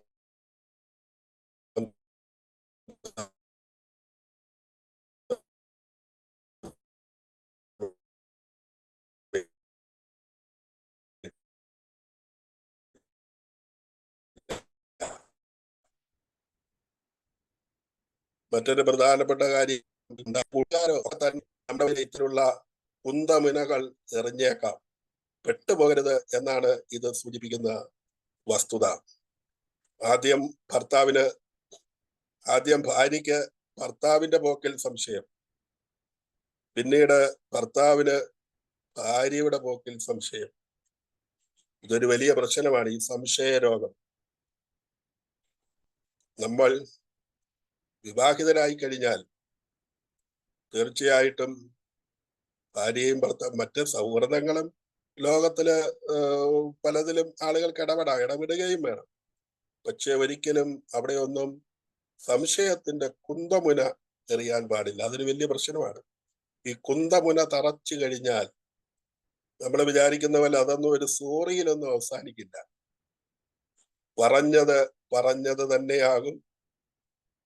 നമ്മൾ സംശയിച്ചാൽ ഒരുപക്ഷെ ഒരു വാക്ക് പറഞ്ഞ് പിശകി പോയെങ്കിൽ പറഞ്ഞു വേണമെങ്കിൽ നേടാൻ പറ്റിയേക്കാം.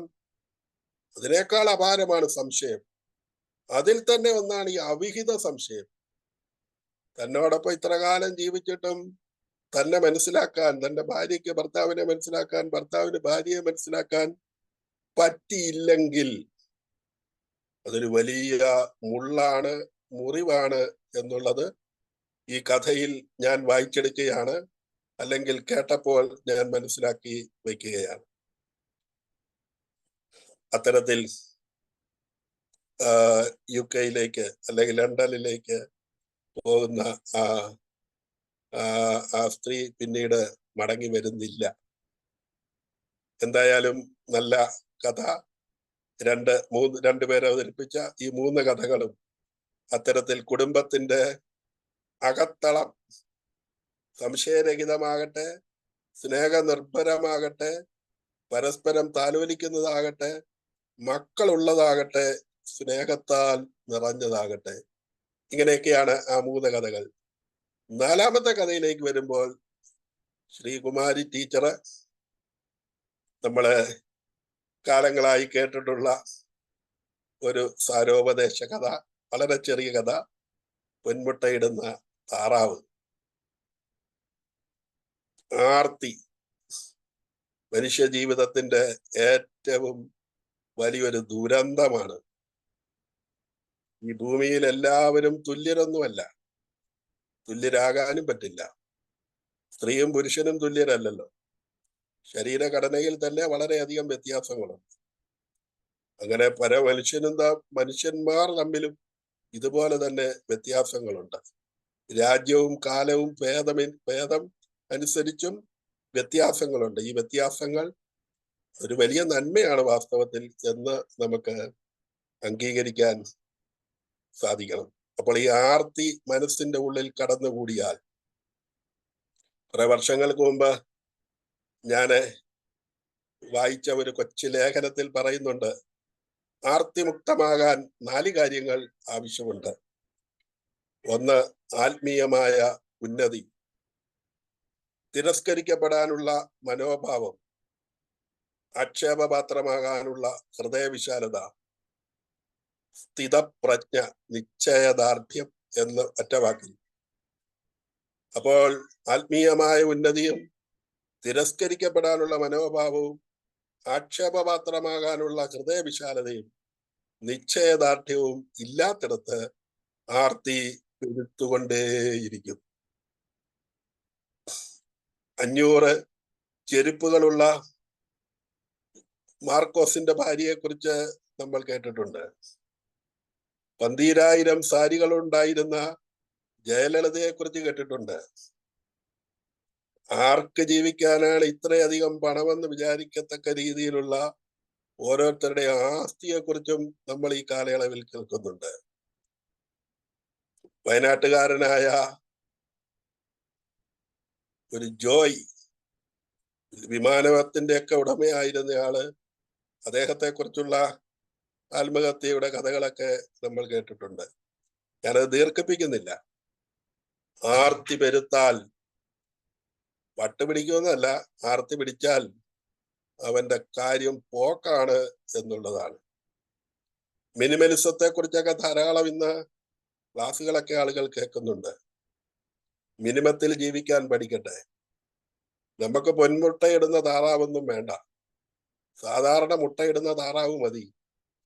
അതിന്റെ മുട്ട ഓംലറ്റ് അടിച്ചോ പുഴുങ്ങിയോ തിന്നുന്നതാണ് അന്നത്തെ ആരോഗ്യത്തിന് നല്ലത്. മറ്റതൊന്നും ഉപകരിക്കപ്പെടുകയില്ല. ഈ കാലയളവിലെ എത്രയോ സംഘങ്ങൾ പൊട്ടിപ്പോയതിന്റെ, ഇരട്ടിപ്പിക്കലിന്റെയും അല്ലാത്തതിന്റെയും ഒക്കെ സംഘങ്ങൾ പൊട്ടിയതിന്റെ കഥകളാണ് നമ്മൾ കേൾക്കുന്നത്. പെട്ടെന്ന് പണക്കാരനാകാനായിട്ടുള്ള മനുഷ്യന്റെ വ്യാമോഹം വളരെ വിശ്വസിപ്പിക്കുന്നു നമ്മളെ കൊണ്ട്. അടുത്ത കാലത്ത് ഒരു സിനിമാ നടി, ഞാൻ അവരുടെ പേരൊന്നും ഇപ്പൊ പറയുന്നില്ല, നിങ്ങൾ അത്രയും പറഞ്ഞാൽ തന്നെ തിരിച്ചറിയും, നല്ല ഡാൻസുകാരിയായ ആ സിനിമാ നടി അവർക്ക് അതിൻ്റെയൊക്കെ ആവശ്യമുണ്ടോ വാസ്തവത്തിൽ? ഒരു അഗ്രികൾച്ചർ പ്രോഡക്റ്റ് വിൽക്കുന്ന ഒരു സ്ഥാപനമാണ്. പെട്ടെന്ന് കാശുണ്ട്, പുതിയ പുതിയ തന്ത്രങ്ങളാണ്. അതിലൊക്കെ അവർ പെട്ടുപോയി ഇപ്പൊ നാട് വിട്ട് കളഞ്ഞു. ഇങ്ങനത്തെ ആർത്തി പണ്ടാരങ്ങൾ വാസ്തവത്തിൽ എന്തിനാണ് ഒരു മനുഷ്യായുസ് 60 കൊല്ലം 80 കൊല്ലം 100 കൊല്ലം ജീവിക്കാനായിട്ട് ഇത്രമാത്രം പണം ആവശ്യമുണ്ട്? നമ്മുടെ കയ്യിൽ ഇല്ലെങ്കിൽ ആളുകളോട് ചോദിക്കണം, അല്ലെങ്കിൽ അധ്വാനിക്കാൻ ആരോഗ്യമുള്ളപ്പോൾ അധ്വാനിക്കണം. ഏതെങ്കിലുമൊക്കെ വിധത്തിൽ നമുക്ക് ജീവിക്കാൻ പറ്റും. എല്ലാവരും ക്രൂരന്മാരും ദ്രോഹികളും കൊള്ളരുതാത്തവരും ഒന്നുമല്ല. മനുഷ്യനെ സഹായിക്കാൻ മനസ്സുള്ള ആളുകൾ ഇവിടെയുണ്ട്.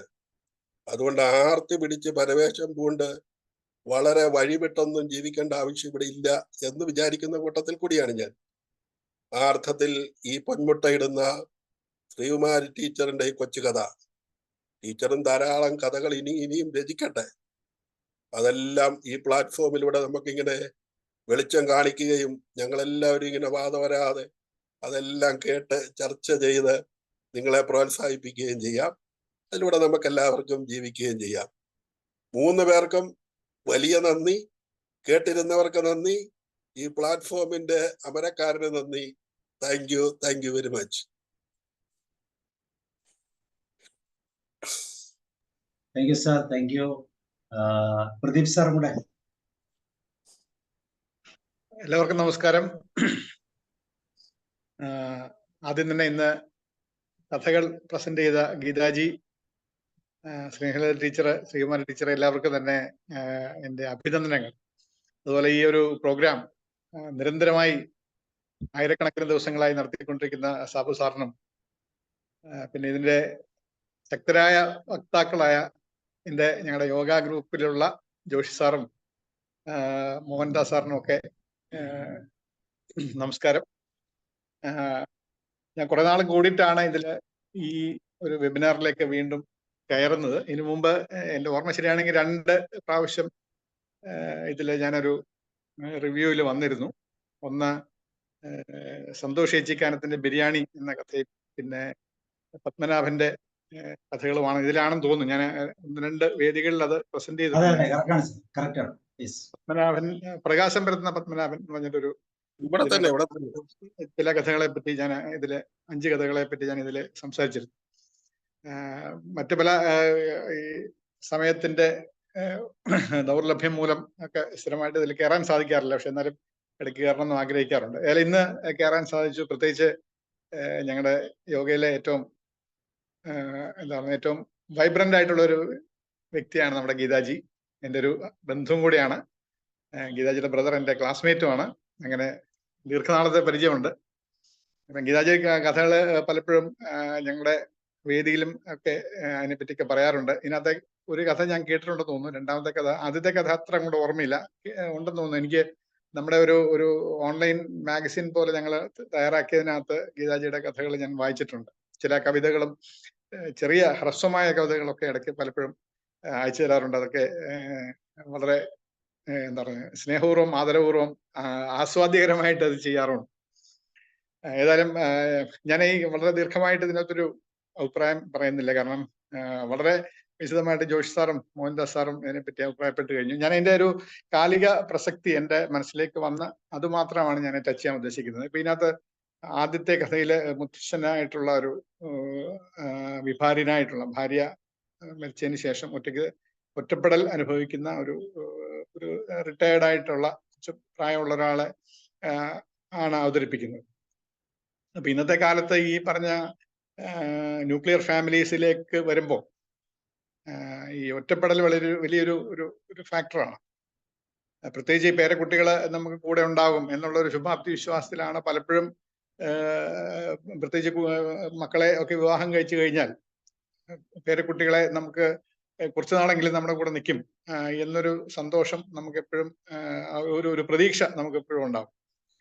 പക്ഷെ ഇന്നത്തെ കാലത്തിൽ അത് പലപ്പോഴും പ്രായോഗികമാകുന്നില്ല എന്നുള്ളൊരു വളരെ ദുഃഖകരമായ സത്യമാണ് ഗീതാജി ആ കഥയിലൂടെ നമ്മുടെ മുമ്പിലേക്ക് വരച്ചു കാട്ടുന്നത്.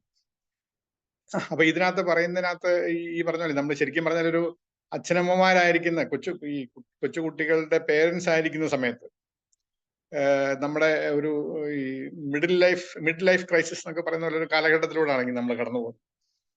35, 40, 45 വയസ്സിലൊക്കെ ഈ കുട്ടികള് ഉണ്ടെങ്കിൽ അവരെ നമ്മുടെ വീട്ടിൽ തന്നെ താമസിക്കുമ്പോഴും നമുക്ക് അവർക്ക് വേണ്ടി സമയം കണ്ടെത്താൻ സാധിക്കാതെ വരികയും അവരുടെ ചില കുസൃതികളും അവരുടെ രസകരമായ പല ഇടപെടലുകളും നമുക്കതൊരു ചിലപ്പം ഒരുപക്ഷെ ഒട്ടും ആസ്വദിക്കാൻ പറ്റാതെയും അരോചകമായിട്ടൊക്കെ വരുന്ന സാഹചര്യങ്ങൾ നമ്മൾ കണ്ടിട്ടുണ്ട്. അതുകൊണ്ടാണല്ലോ ഈ പേരൻസ് പലപ്പോഴും കുട്ടികളെ വളരെയധികം ശാസിക്കുകയും ശിക്ഷിക്കുകയും ഒക്കെ ചെയ്യുന്നു. അതിൽ നിന്നൊരു മോചനം എന്ന് പറഞ്ഞാൽ അതിന്റെ ഒരു റീപേയ്മെന്റ് ആണ് ശരിക്കും പറഞ്ഞാൽ മുത്തശ്ശന്റെ അല്ലെങ്കിൽ മുത്തശ്ശി ആയിരിക്കുന്ന സമയത്ത് ഈ പേരക്കുട്ടികളോട് ഇടപെടാൻ കിട്ടുന്ന അവസരം. അപ്പൊ ഒരിക്കലും ഞാൻ നമ്മുടെ പ്രശസ്തനായ IPS ഉദ്യോഗസ്ഥൻ, retired IPS Alexander Jacob sir പറഞ്ഞിട്ടുണ്ട്, ഈ മുത്തശ്ശന്റെ കൈപിടിച്ച് നടക്കുന്ന പേരക്കുട്ടി വഴിയിലൂടെ നടക്കുമ്പോൾ ചോദിക്കുന്ന ധാരാളം ഈ തുമ്പികളെ പറ്റിയും ചിത്രശലഭങ്ങളെ പറ്റിയും പുല്ലുകളെ പറ്റിയും പുല്ലിന്റെ അറ്റത്തുള്ള കണ്ണുനീർ തുള്ളിയെ പറ്റിയും ഇങ്ങനെ 100 കണക്കിന് ചോദ്യങ്ങൾ ചോദിക്കും വഴി കൂടെ നടക്കും. അപ്പം ഈ മുത്തശ്ശൻ വളരെ വളരെ എന്താ പറയുന്നത് സന്തോഷത്തോടു കൂടി ഈ കുട്ടികളുടെ ലെവലിൽ വന്ന് ഇതിനെപ്പറ്റി ഇങ്ങനെ അഭിപ്രായം പറയും. ചില അദ്ദേഹത്തിന് അറിയാവുന്ന ചില കവിതാ ശകലങ്ങളോ അല്ലെങ്കിൽ അങ്ങനത്തെ കഥകളോ എന്തെങ്കിലുമൊക്കെ പറഞ്ഞ് ഈ കുട്ടിയെ ഇങ്ങനെ നിരന്തരമായി എൻഗേജ് ചെയ്തുകൊണ്ട് കുട്ടിയുടെ ഈ മനസ്സിലേക്ക് ഈ ചോദ്യം ചോദിക്കാനുള്ള താല്പര്യങ്ങൾ വർദ്ധിപ്പിക്കുകയും ആ കുട്ടിയെ അറിവിന്റെ വഴിയിലേക്ക് അറിയാതെ തന്നെ നമ്മൾ തിരിച്ചുവിടുകയും ചെയ്യുന്ന ഒരു വലിയൊരു ജോലി ഈ മുത്തശ്ശൻ ചെയ്യുന്ന ആളാണ്. അതുപോലെ മുത്തശ്ശിയും ഇതുപോലെ വീട്ടിലിരുന്ന് കഥകളൊക്കെ പറയുക, മടിയിൽ കയറ്റിയിരുത്തി കാലൊക്കെ നീട്ടിയിരുന്ന് പിന്നെ നമ്മുടെ ഒരു തൂണയിലോട്ടോ അല്ലെങ്കിൽ ഭിത്തിയിലോട്ടൊക്കെ ചാരിയിരുന്ന് ഈ കുട്ടിക്ക് ചോറ് കൊടുക്കുമ്പോഴോ അല്ലെങ്കിൽ എന്തെങ്കിലും ഭക്ഷണം കൊടുക്കുമ്പോഴോ ഒക്കെ ഈ കുട്ടിയെ മടിയിലിരുത്തി കഥകളൊക്കെ പറഞ്ഞു കൊടുത്ത് അവരെ ശരിക്കും പറഞ്ഞാൽ ഒരു സാമൂഹ്യ ജീവിയായിട്ട് വളർത്തിയെടുക്കുന്നതിൽ വലിയൊരു പങ്ക് ഈ മുത്തശ്ശനും മുത്തശ്ശിക്കും ഉണ്ട്, പങ്കുവഹിക്കുന്നുണ്ട്. പക്ഷെ അൺഫോർച്ചുനേറ്റ്ലി ഇന്നത്തെ ഈ പറഞ്ഞ സാഹചര്യങ്ങൾ നമ്മൾ പലപ്പോഴും നമ്മുടെ നാട്ടിൻപുറത്ത്, പ്രത്യേകിച്ച് കേരളത്തിന്റെ ഒരു സാഹചര്യം നോക്കുകയാണെങ്കിൽ ഇന്ന് കുട്ടികളെല്ലാവരും തന്നെ മറ്റു സ്ഥലങ്ങളിലേക്ക് ചേക്കേറുകയാണ്, പ്രത്യേകിച്ച് വിദേശ രാജ്യങ്ങളിലേക്കൊക്കെ ചേക്കേറുകയാണ്. ഈ നമ്മുടെ നാട്ടിൽ ഇപ്പം ഈ വയസ്സായ ഒരു വിഭാഗം ആൾക്കാർ മാത്രം ഉള്ള ഒരു വൃദ്ധസദനമായി ഒരു നീണ്ട വൃദ്ധസദനമായി കേരളം മാറിക്കൊണ്ടിരിക്കുന്ന ഒരു സാഹചര്യത്തിലാണ് വേണം നമ്മൾ കടന്നു പോകുന്നത്. നമുക്ക് അതിനെ നിഷേധിക്കാനാവില്ല.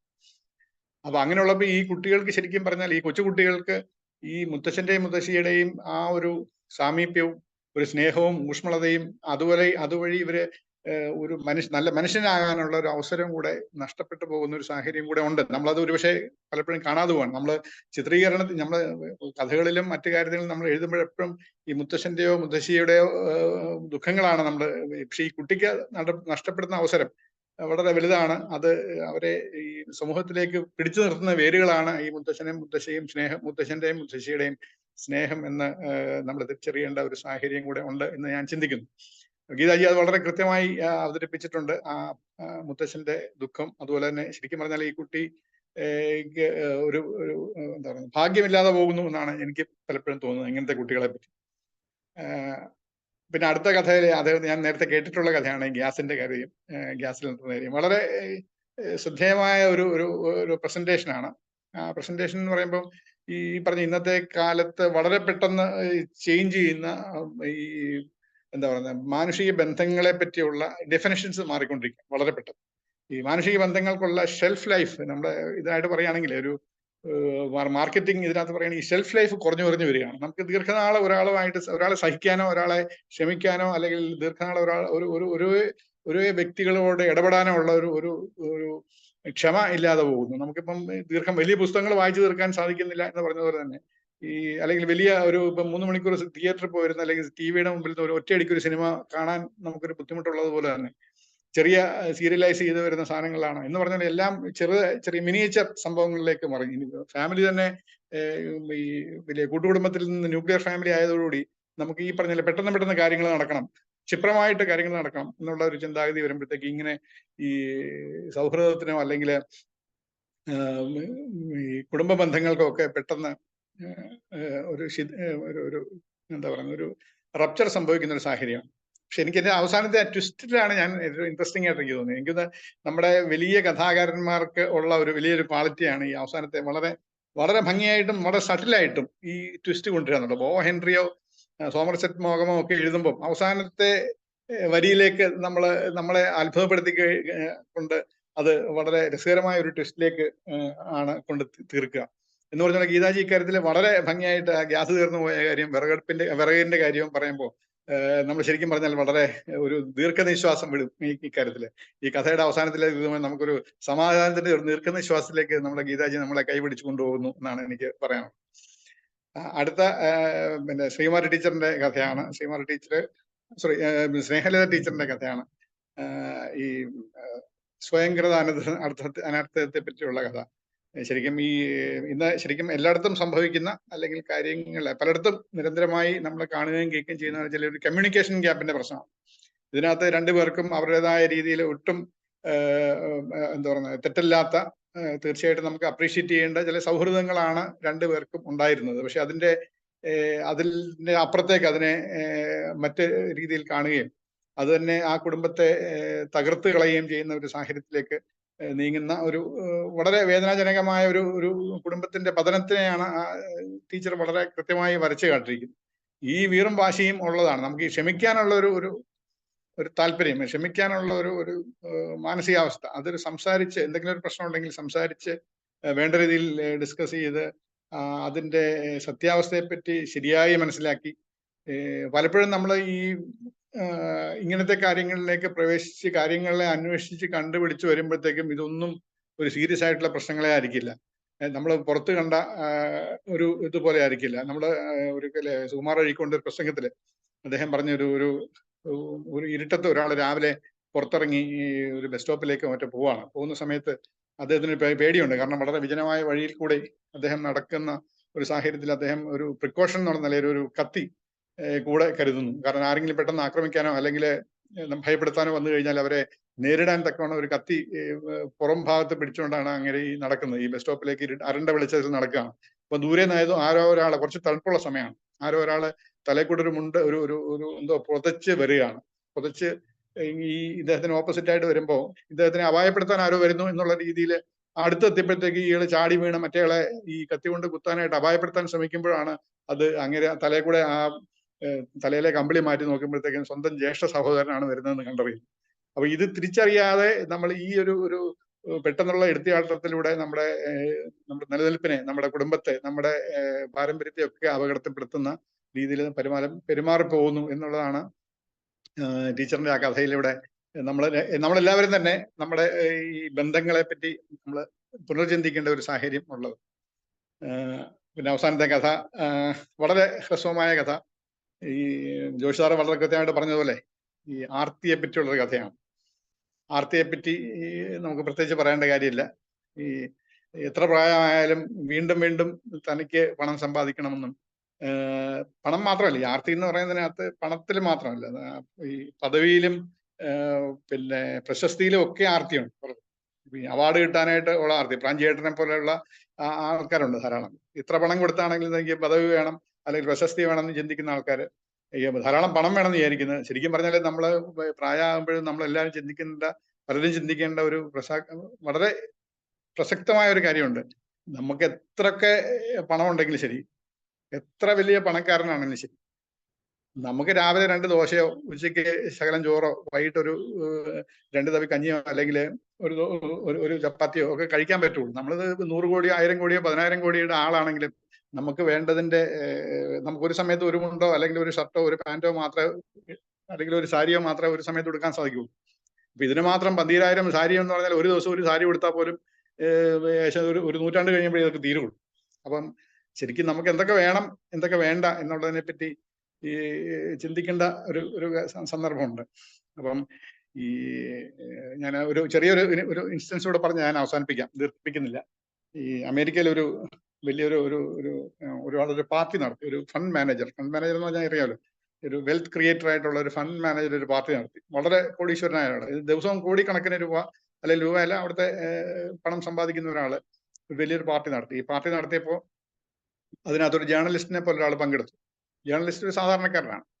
അപ്പൊ ഈ ജേർണലിസ്റ്റിനെ കളിയാക്കാനായിട്ട് ഈ പാർട്ടിക്കിടയിലുള്ള ഒരു സുഹൃത്ത് വന്ന് പറഞ്ഞു, നിങ്ങള് 1 വർഷം കൊണ്ട് ഉണ്ടാക്കുന്ന പണം ഈ ഫണ്ട് മാനേജർ, ഈ പാർട്ടി നടത്തുന്ന ആൾ 1 ദിവസം കൊണ്ട് ഉണ്ടാക്കും എന്ന് പറഞ്ഞു. അപ്പൊ ഇങ്ങനെ ജേർണലിസ്റ്റ് പറഞ്ഞു, ശരിയായിരിക്കാം, അതിനെപ്പറ്റി ഐ എം നോട്ട് വറീഡ്, നിങ്ങൾക്ക് എന്താ അഭിപ്രായം എന്ന് ചോദിച്ചു. അപ്പൊ ഈ ജേർണലിസ്റ്റ് വളരെ രസകരമായിട്ടൊരു കാര്യം പറയാണ്, but I have something which he doesn't have. അതായത് ഈ ഫണ്ട് മാനേജർ, ഇത്രയും വലിയ പണക്കാരനും കോടീശ്വരനും ദിവസങ്ങളും കോടികൾ സ്പിൻ ചെയ്യുന്ന ഒരാളെക്കാളും എനിക്ക് ചില കാര്യങ്ങളുണ്ട് അദ്ദേഹത്തിന് ഇല്ലാത്തത് എന്ന് പറഞ്ഞു. അപ്പൊ ഈ കളിയാക്കാൻ വന്ന കൂട്ടുകാരൻ അത്ഭുതത്തോട് ചോദിച്ചു, എന്താണ് നിങ്ങൾക്ക് അദ്ദേഹത്തിന് ഇല്ലാത്തത്, നിങ്ങൾക്ക് എന്തുണ്ട് എന്ന് ചോദിച്ചു. ഐ ഹാവ്, അപ്പൊ ഇങ്ങനെ ഉള്ള ഉത്തരവാണ്, വളരെ ക്രിട്ടിക്കൽ ആയിട്ടുള്ള ഒരു ഉത്തരവാണ്. I have the feeling of enough. എനിക്കിത് മതി, എനിക്ക് ജീവിതത്തിൽ ഇത് മതി എന്നുള്ളൊരു ചിന്താഗതി എന്റെ മനസ്സിലുണ്ട്. അത് അങ്ങേർക്കില്ല എന്ന്, ആ ഫണ്ട് മാനേജർക്കില്ല എന്ന് പറയുന്നു. എന്ന് പറഞ്ഞ പോലെയാണ് നമുക്ക് ജീവിതത്തിൽ എന്ത് വേണം, എന്ത് വേണ്ട, എന്ത് മതി, നമുക്ക് എന്ത് മതി എന്ന് ചിന്തിച്ചാൽ മാത്രമേ നമുക്ക് വേറൊരാൾക്ക് കൊടുക്കാൻ പറ്റുള്ളൂ. നമുക്ക് ആഹാരം കഴിക്കുമ്പം നമുക്ക് ഇത്രയും മതി എന്ന് ചിന്തിച്ചാൽ നമുക്ക് ബാക്കി ധാരാളം മറ്റുള്ളവർക്ക് കൊടുക്കാൻ സാധിക്കും.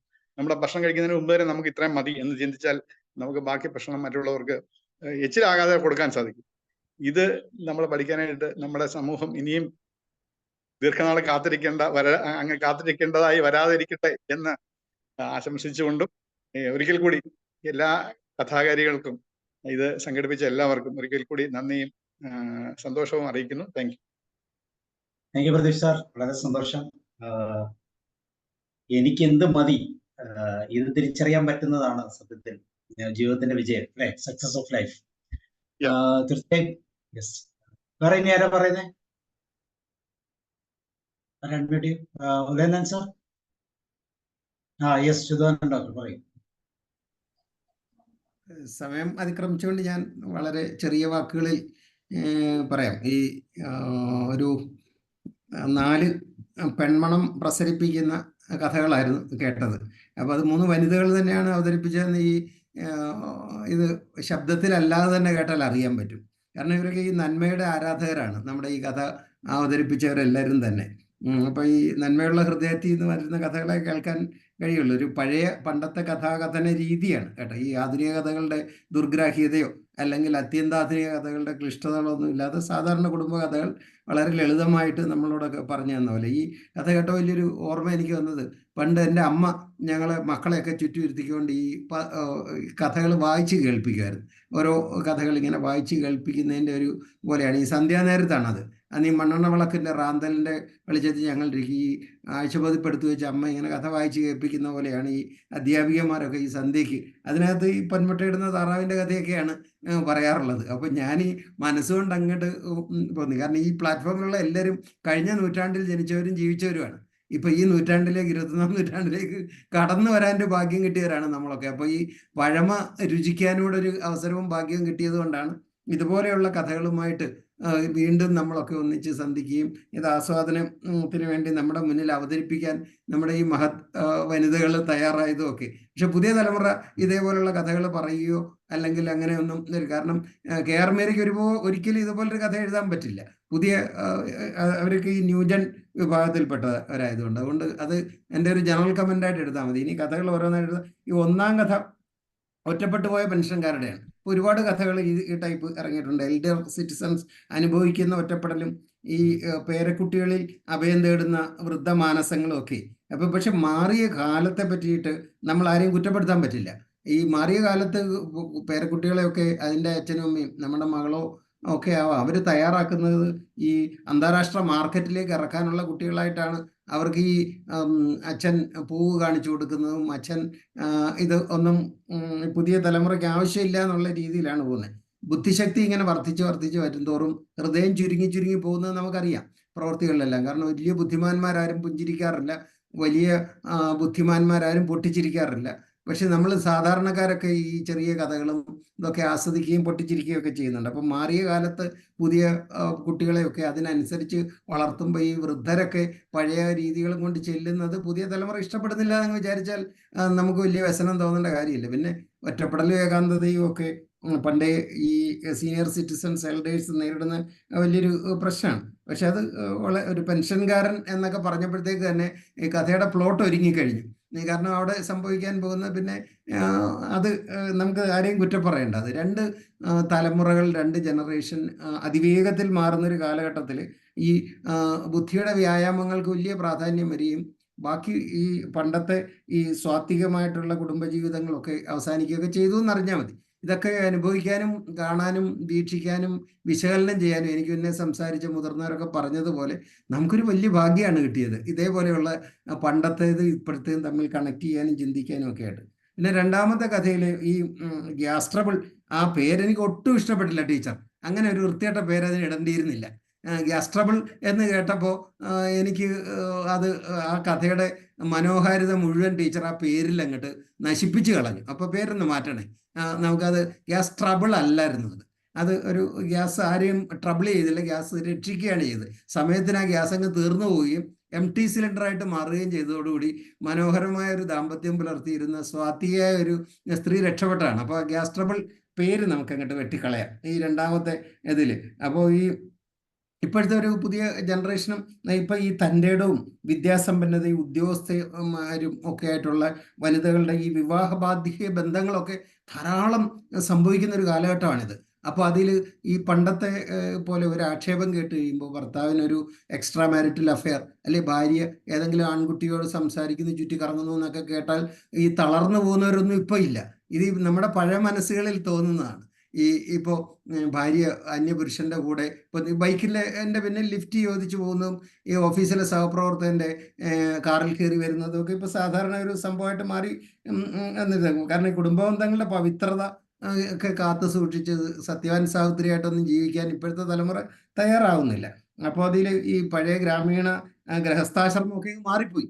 അപ്പോൾ അത് അങ്ങനെ ഒരു അവസ്ഥയിൽ ഈ തണുത്തുറഞ്ഞ ദാമ്പത്യത്തിൽ നിന്ന് ഒക്കെ പക്ഷെ ഞാൻ വല്ലാതെ പ്രാർത്ഥിക്കുകയായിരുന്നു ഇതിൽ. കാരണം ദൈവമേ, ഈ കഥാന്ത്യത്തിൽ ഞാൻ ഇത് ഇങ്ങനെ ഒന്ന് സംഭവിക്കല്ലേ എന്ന് ഞാൻ അക്ഷരാർത്ഥത്തിൽ ഉള്ളിൽ ഉരുകി പ്രാർത്ഥിക്കുകയായിരുന്നു. കാരണം ഈ നേരം പുലരാൻ പോകുന്നു, അവിടെ ഇദ്ദേഹം വല്ലാതെ നടുങ്ങി, മനസ്സിന്റെ സമാധാനമൊക്കെ. പക്ഷെ ഒന്നും സംഭവിച്ചില്ല. ടീച്ചർ മനോഹരമായിട്ട് ഗ്യാസ് അങ്ങ് തീർത്ത് കളഞ്ഞു. അപ്പോൾ ഈ ആ empty സിലിണ്ടർ നനഞ്ഞ വിറകടുപ്പും ഒക്കെ ആയിട്ട് അതങ്ങനെ ഒരു നല്ല ശുഭപര്യാസമായ ഒരു കഥ. മാധവിക്കുട്ടിയുടെ നെയ്പ്പായസം നമ്മളിങ്ങനെ വായിച്ച് കേൾക്കുമ്പോൾ ഒരു സുഖം ഉണ്ടല്ലോ, അതേപോലെ ഒരു സുഖമാണ് ഈ കഥ കേട്ടപ്പോൾ കിട്ടിയത്. നന്നായി. അത് കാരണം ആ കഥയിൽ അല്ലാതെ അത് വല്ല ഒരു ദുരന്തത്തിലേക്ക് നീങ്ങിയിരുന്നെങ്കിൽ ഞാൻ ടീച്ചറോട് ക്ഷമിക്കുകയില്ല. കാരണം അത് ഈ സന്ധ്യാനേരത്ത് അങ്ങനെ സംഭവിക്കാൻ പാടില്ല. കാരണം നമ്മളൊക്കെ സാധാരണ മനുഷ്യർ ഈശ്വരവിശ്വാസവും വിചാരവും ഒക്കെ കാവൽമാലാഖകളുടെ മേൽനോട്ടത്തിൽ ജീവിക്കുന്നവരാണ് നമ്മളൊക്കെ. അപ്പോൾ ഈ ഗ്യാസ് തീർന്നിരിക്കും, യാതൊരു സംശയമില്ല കാര്യത്തിൽ. അപ്പോൾ അതൊരു നല്ല കഥയായിട്ട് തോന്നുന്നു. പിന്നെ ഈ സ്വയം കൃതാനർത്ഥം, ഇത് ഈ സന്ധ്യയ്ക്ക് വരുന്ന സീരിയൽ പോലെ ഉള്ള ഒരു സാധനം തന്നെ. ഈ സുധിയും അതേപോലെ രജനിയും പിന്നെ അടിയും യുദ്ധക്കളൊക്കെ. ഇത് ഈ ELTS എടുത്ത് ലണ്ടനിലൊക്കെ പോയി നട്ട്. അപ്പോൾ എനിക്ക് ഈ കഥ കേട്ടപ്പോൾ 2-3 കഥകളാവും. ഹൗ ഓൾഡ് ആർ ഈ സിനിമയിൽ ഈ മഞ്ജു വാര്യരും കുഞ്ചാക്കോ ബോബനും കൂടെ ഇതേപോലെ ഈ പൊരുത്തപ്പെടാഴിയും വിദേശത്ത് പോലും മകളച്ഛൻ്റെ കൂടെ നിൽക്കുന്നതൊക്കെ ആയിട്ടുള്ള ഒരു കഥ ഓർമ്മ വന്നു. പിന്നെ നമുക്കറിയാമല്ലോ ഷേക്സ്പിയറുടെ ഒഥല്ലോ, അതിൽ ഡെസ്ഡിമോണയും ഇയാഗോയും ഒക്കെ കൂടെ തമ്മിൽ പഠിക്കുന്ന. ഇപ്പോൾ ഒരു ചെറിയ ആക്ഷേപം കേട്ടു എന്ന് പറഞ്ഞിട്ട് ഒന്നും ഈ പെൺകുട്ടികളൊന്നും ഓടിപ്പോകുന്നില്ല. അപ്പോൾ ടീച്ചർ ആ കഥ സ്വയം കൃതാനർത്ഥം എന്നുള്ളത് ആ പഴയ തലക്കെട്ടൊന്ന് മാറ്റിയിട്ട് അതിന് വേറൊരു തലക്കെട്ട് കൊടുത്താൽ ഈ ഈ പഴയ വസ്ത്രം, പഴയ രീതികൾ, പഴയ സ്റ്റിച്ചിങ്, ഇതൊന്നും പുതിയ ആൾക്കാർ ഇഷ്ടപ്പെടുന്നു. പക്ഷെ നമുക്കൊക്കെ അത് കേട്ട് നല്ല രസമായിട്ട് അതിരിക്കുന്നു. പൊന്മുട്ടയുടെ താറാവ് പണ്ട് മുതലേ നമ്മൾ കേട്ടിട്ടുള്ള അത്യാഗ്രഹം ആപത്ത് എന്നൊക്കെ പറഞ്ഞാലും നമുക്ക് ഈ പണ്ട് പൂന്താനം പാടിയതുപോലെ 10 ലഭിച്ചാൽ 100-ന് മോഹം, 100-നെ 1000 ആക്കണം എന്ന് പറഞ്ഞ പോലുള്ള അത് മനുഷ്യൻ്റെ ഒരു ത്വരയാണ്. അത് വളർച്ചയ്ക്ക് വേണ്ടിയിട്ടുള്ള അല്ലെങ്കിൽ ഡെവലപ്മെന്റിന് വേണ്ടിയിട്ടുള്ള വലിയൊരു മോഹത്തിന്റെ ഭാഗമാണത്. പക്ഷെ ഈ ഇരിക്കുന്ന കൊമ്പ് മുറിക്കുകയും മുട്ടയിട്ട് ഇതിനെ കൊല്ലുകയൊക്കെ ചെയ്യുന്നു എന്ന് പറയുന്നത് പോലെ ഉള്ള ഒരു കാര്യം. അത് പണ്ടത്തെ ആ കഥയില്ല, അതിൻ്റെ എന്ത് രസമായിട്ടാണ് കുഞ്ഞുങ്ങളോട് പറഞ്ഞു കൊടുക്കാൻ പറ്റുന്ന പൊന്മുട്ടയിടുന്ന താറാവ്. ചെറിയ ഒരു കഥയാണെങ്കിലും എന്തായാലും ഈ 3 വനിതകളും കൂടെ 4 പെൺമണമുള്ള കഥകൾ നമുക്ക് ഈ സന്ധ്യയ്ക്ക് തന്നു. Thank you. ഇതേപോലെ ഒരു കഥ ഈ വനിതാ കഥകാരികളെ അവതരിപ്പിച്ചതിന് സാബു സാറിനോട് പ്രത്യേകം നന്ദി പറയുകയാണ് കേട്ടോ. ഞാൻ അതിവേഗത്തിൽ സംസാരിച്ചത് കാരണം സമയക്കുറവല്ലേ. അപ്പോൾ ദീർഘമായിട്ടുള്ള ഈ കഥയേക്കാൾ വലിയ പഠിപ്പുരകൾ ഉണ്ടാകുന്നത്, വീടിനേക്കാൾ വലിയ പഠിപ്പുര ഉണ്ടാകുന്നത് പോലെ വിരസാവാതിരിക്കാൻ ഞാൻ ദീർഘമായിട്ട് സംസാരിക്കാതെ പെട്ടെന്ന് തീർക്കുകയായിരുന്നു. Anyway, thank you. Thank you sir. തീർച്ചയായിട്ടും അത് ഈ കാലത്തിന് അനുയോജ്യമായി അതിനെ പുതുക്കണമെന്ന്, അല്ലെ, പുതിയ പാത്രത്തിൽ കൂടെ മാറ്റണമെന്നൊക്കെ സാറ് കണ്ടെത്തി. അതിൽ ആ 2 തലമുറകളെ ഒരുപോലെ ഉൾക്കൊള്ളാൻ കഴിയുന്ന ഒരു വ്യക്തി എന്ന നിലയിൽ അത് തീർച്ചയായിട്ടും ശ്രദ്ധിക്കേണ്ടതാണ്. പേരുകൾ മാറ്റണം, ഇങ്ങനെയൊക്കെയുള്ള ചിന്തകൾ. Okay, thank you sir. തീർച്ചയായും. ഉലയനൻ സാർ. ഒത്തിരി സന്തോഷം. 3 കഥാകാരികളുടെ 4 കഥകൾ. എനിക്ക് ഗീത ടീച്ചറോട് പറയാനുള്ള ഒറ്റ കാര്യം ഇത്രയേ ഉള്ളൂ. കഥ വായിക്കുന്നതും കേൾക്കുന്നതും വ്യത്യസ്തമാണ്. ഇപ്പൊ ടീച്ചറിൽ നിന്ന് ഞങ്ങൾ കഥ കേൾക്കുകയാണ് ചെയ്യുന്നത്. അവിടെ വോയിസ് മോഡുലേഷൻ കുറെ കൂടെ കൊടുത്താൽ ആ കഥാപാത്രങ്ങളുടെ ആത്മാവ് നമ്മളിലേക്ക് ഇറങ്ങി വരും. കഥകളെല്ലാം ഒന്നൊന്നിനും മെച്ചം. അതില് ഞാൻ എൻ്റെ ഒരു കുഞ്ഞ് ഒരു നിമിഷം മാത്രം 5 പേരക്കുട്ടികളുടെ മുത്തച്ഛനാണ് ഞാൻ. ഈ 5 പേരും എൻ്റെ വീട്ടിനകത്ത് ഓടി നടന്ന് അവരുടെ വീഴ്ചകളും കരച്ചിലുകളും തമ്മിത്തല്ലുകളും ഒക്കെ തീർത്ത് ഓരോ ദിവസവും മതിയായി എന്ന് പറഞ്ഞ് തലയിൽ കൈവയ്ക്കുന്ന അവസ്ഥകളുണ്ട്. പക്ഷെ ഞായറാഴ്ച വന്നാൽ ഈ ഒരാളും അതിനകത്തില്ല. അന്ന് കയ്യിൽ തലവെക്കുന്നത് ഇവരാരെങ്കിലും ഒരാളൊന്ന് വന്നിരുന്നെങ്കിൽ എന്നാണ്. അത്രയേറെ ഈ കുഞ്ഞുങ്ങൾ നമ്മളെ ആകർഷിക്കുന്നുണ്ട്. അടുത്ത കഥകളിലേക്ക്, അതിന്റെ ഉൾമർമ്മങ്ങളിലേക്കൊന്നും ഞാൻ പോകുന്നില്ല. കമ്മ്യൂണിക്കേറ്റ് സോൾ മൂന്നാമത്തെ കഥ എഴുതാൻ തോന്നുന്നു. കൃത്യമായ കാര്യങ്ങൾ അവതരിപ്പിക്കപ്പെടാതെ തെറ്റിദ്ധരിക്കപ്പെടുകയും സംശയരോഗത്തിൽ അതിന്റെ അവസാനത്തിലേക്ക് പോവുകയും ചെയ്തു. സാധാരണ സംശയരോഗം വന്ന ഒരാൾ ആത്മഹത്യ ചെയ്യുക എന്നുള്ളതാണ് കഥയുടെ ശൈലി. പക്ഷെ ഇവിടെ അതല്ല ചെയ്യുന്നത്. പ്രതികാരാത്മകമായിട്ട് തന്നെ നിങ്ങൾക്ക് അങ്ങനെയെങ്കിൽ എനിക്കും ഇങ്ങനെ എന്നൊരു തോന്നൽ ഉണ്ടാക്കിക്കൊണ്ട് യാഥാർത്ഥ്യമില്ലാത്തൊരു യാത്രയിലേക്ക് അത് പോവുകയാണ് ചെയ്യുന്നത്. പിന്നെ താറാവിന്റെ കാര്യത്തില് വളരെ നല്ല കാര്യം. വളരെ ചെറുപ്പം മുതലേ കേട്ടിട്ടുള്ള പൊന്മുട്ടയിടുന്ന താറാവെന്ന് തലക്കെട്ട് കേട്ടപ്പോൾ ആ കഥയാണോ എന്ന് ആലോചിക്കലല്ല, ആ കഥ തന്നെയായിരുന്നു. അതിന് പുതിയ വേർഷൻസ് നമ്മൾ കൊടുക്കുകയാണ്. ആ വേർഷൻസ് നമുക്ക് ഓരോരുത്തർക്കും വ്യത്യസ്തമായ അനുഭവങ്ങൾ ഉണ്ടാവും. വ്യത്യസ്തമായ അനുഭവങ്ങൾ നമുക്കുണ്ടാവാം. ഇതൊരു പൊന്മുട്ടയിടുന്ന താറാവായിരുന്നു, ഞാൻ അതിനെ നശിപ്പിച്ചു. അത്യാർത്തി എന്ന് പറഞ്ഞ ആ വാക്ക് തന്നെയാണ് ഇതിന്റെ കൃത്യമായിട്ട് ഉള്ളത്. അപ്പോൾ അതിൽ നിന്നൊരു മോചനത്തിനായുള്ള ഒരു ചെറിയ ലുക്ക്, ഒരു ചെറിയ നോട്ടാണ് അതിനകത്ത് നമുക്ക് തന്നത് എന്ന് പ്രതിരിക്കാൻ വയ്യ. വളരെ വളരെ ഹൃദ്യമായിരുന്നു ഈ കാര്യങ്ങൾ. ഒരു കാര്യം കൂടെ പറഞ്ഞോട്ടെ, ഇത്രയൊക്കെ പറഞ്ഞുവെങ്കിലും പുതുതലമുറ കുഞ്ഞുമക്കളെ നമ്മുടെ മുത്തശ്ശന്റെ അടുത്തേക്കും മുത്തശ്ശിയുടെ അടുത്തേക്കും പോകുന്നതിന് അല്പം തടസ്സം ഉണ്ടാക്കാറുണ്ട്. അവര് പറയും, അയ്യേ മുത്തശ്ശിക്ക് ഒരു വൃത്തിയില്ല, കണ്ടില്ല നിലത്തായിരിക്കുന്നത്. മുത്തശ്ശി കാല് നീട്ടി നിലത്തിരിക്കുന്നതിന്റെ സുഖം മുത്തശ്ശിക്കേ അറിയുള്ളൂ. ആ മുത്തശ്ശിയുടെ മടിയിലേക്ക് നമ്മുടെ കുഞ്ഞിനെ അയച്ചാൽ അവിടെ വൃത്തികേടൊന്നും ഇല്ല, നീ മുത്തശ്ശിയുടെ മടിയിൽ പോയി ഇരിക്കൂ എന്ന് പറഞ്ഞറിയിക്കുന്നതിന് പകരം അവിടുന്ന് എങ്ങനെയെങ്കിലും ഒഴിവാക്കുകയാണ്. നഷ്ടപ്പെടുന്നത് നമ്മുടെ കുട്ടികളുടെ ബാല്യമാണ്, അവരറിഞ്ഞിരിക്കേണ്ട യാഥാർത്ഥ്യങ്ങളാണ് എന്ന് നാം മറന്നു പോകുന്നു. നമ്മുടെ തലമുറ, ഇപ്പോൾ കയറി വരുന്ന തലമുറ മറന്നു പോകുന്നു എന്ന ഒരു ദുഃഖസത്യവും കൂടെ പറഞ്ഞ് 3 കഥാകാരികൾക്കും നന്മ നേർന്നുകൊണ്ട് നിർത്തുന്നു. നന്ദി, നമസ്കാരം. Sir. Thank you sir, thank you very much. വേറെ ആരെ പറയാനുള്ള എന്താ പറയുന്നോ? എന്നിട്ട് വേണം കഥാകാരികളിലേക്ക് പോകാൻ. Thank you Sabu sir. വളരെ രസകരമായ 4 കഥകൾ കേൾക്കാൻ സാധിച്ചു. ഗീത മാഡം പുനർനവ ഗ്രൂപ്പിൽ ഞാൻ പരിചയപ്പെട്ട വ്യക്തിയാണ്. മാഡം കഥാകാരിയാന്ന് അറിയുന്നുണ്ടായിരുന്നില്ല. 2 നല്ല കഥകൾ, ബന്ധനസ്ഥനും ഗ്യാസ് ട്രബിളും. ഞാനും പേര് കണ്ടപ്പോ ആ രീതിയിലൊരു കഥയായിരിക്കുന്ന ഗ്യാസ് ട്രബിളിനെ കുറിച്ച് കരുതിയത്. പക്ഷെ വേറെ രീതിയിലൊരു വ്യത്യസ്തമായ കഥയായി. നല്ല ഭംഗിയിൽ മാഡം അത് അവതരിപ്പിക്കുകയും ചെയ്തു. പലപ്പോഴും നമ്മളെ വീട്ടിലൊക്കെ ഉണ്ടാവുന്ന സാഹചര്യം റിലേറ്റ് ചെയ്യാൻ വേണ്ടി സാധിച്ചു. 1ാമത്തെ കഥയില് അവരെ സംബന്ധിച്ചിട്ട്, ഏജായവരെ സംബന്ധിച്ച് കുട്ടികൾ എന്ന് പറയുമ്പോൾ അവരുടെ ലോകം തന്നെയായിരിക്കും. അപ്പൊ ചെറിയ രീതിയിലെങ്കിലും നമ്മളുടെ മുഖം കറുത്തുള്ള സംസാരമൊക്കെ അവർക്ക് അത്രയും ഹേർട്ടാവാറുണ്ട്. അപ്പൊ ആ രീതിയിലുള്ള കാര്യങ്ങളൊക്കെ ഒരു ഓർമ്മ വന്നു മാഡം അത് വായിച്ചപ്പോ. 2ാമത്തെ കഥയില് എത്രമാത്രം അയാള് അവോയ്ഡ് ചെയ്യുന്നുണ്ടെങ്കിലും ഗ്യാസ് തീർന്നു പോയിട്ടും രാവിലെ വിറകടുപ്പ് കത്തിക്കാനായി അലാറം വെച്ച് 4 മണിക്ക് എണീക്കുന്ന ഒരു ഭാര്യ. അപ്പൊ അത്രയും സ്നേഹമയിയായ ഒരു ഭാര്യയെ തന്നെയാണ് അയാൾക്ക് കിട്ടിയിരിക്കുന്നത്. പക്ഷെ അതിന്റെ മൂല്യം മനസ്സിലാക്കാതെ അയാൾ മറ്റു വഴികളിലേക്ക് പോവുകയാണ്. പിന്നെ അതേപോലെ സ്നേഹലത മാഡത്തിന്റെ കഥ, അതും വളരെ മനോഹരമായ കഥയായിരുന്നു. ഞാൻ ചിന്തിച്ചു, 1ാമത്തെ വ്യക്തി അതായത് ഹസ്ബൻഡിന് ഒരു അഫയർ ഉണ്ടെന്ന് പറഞ്ഞപ്പോ വലിയ പ്രശ്നങ്ങളൊന്നും കൂടാതെ ഭാര്യയ്ക്ക് അഫയർ വന്ന സമയത്ത് അടിയായി, പിടിയായി, വീട്ടിൽ കൊണ്ടേക്കലായി. രണ്ടും വ്യത്യസ്തമായ രീതിയിലാണ് കൈകാര്യം ചെയ്യുന്നത്. വളരെ മൂൾഡായിട്ട് ആ സ്ത്രീ സ്വന്തം കാലിൽ നിൽക്കാൻ വേണ്ടിയിട്ടുള്ള ഒരു പരിശ്രമം നടത്തുകയും അങ്ങനെ അത് സാധിച്ചെടുക്കുകയും ചെയ്തു. അതും വ്യത്യസ്തമായ ഒരു കഥയായിരുന്നു. അവസാനത്തെ കഥ, ശ്രീകുമാരി മാഡത്തിന്റെ കഥ, പണ്ട് മുതലേ കേട്ടിട്ടുള്ള ആർത്തി തന്നല്ല എന്നുള്ള സന്ദേശമായിട്ട് കഥ. എല്ലാ കഥകൾ പറഞ്ഞ എല്ലാവർക്കും നന്ദി പറയാണ്.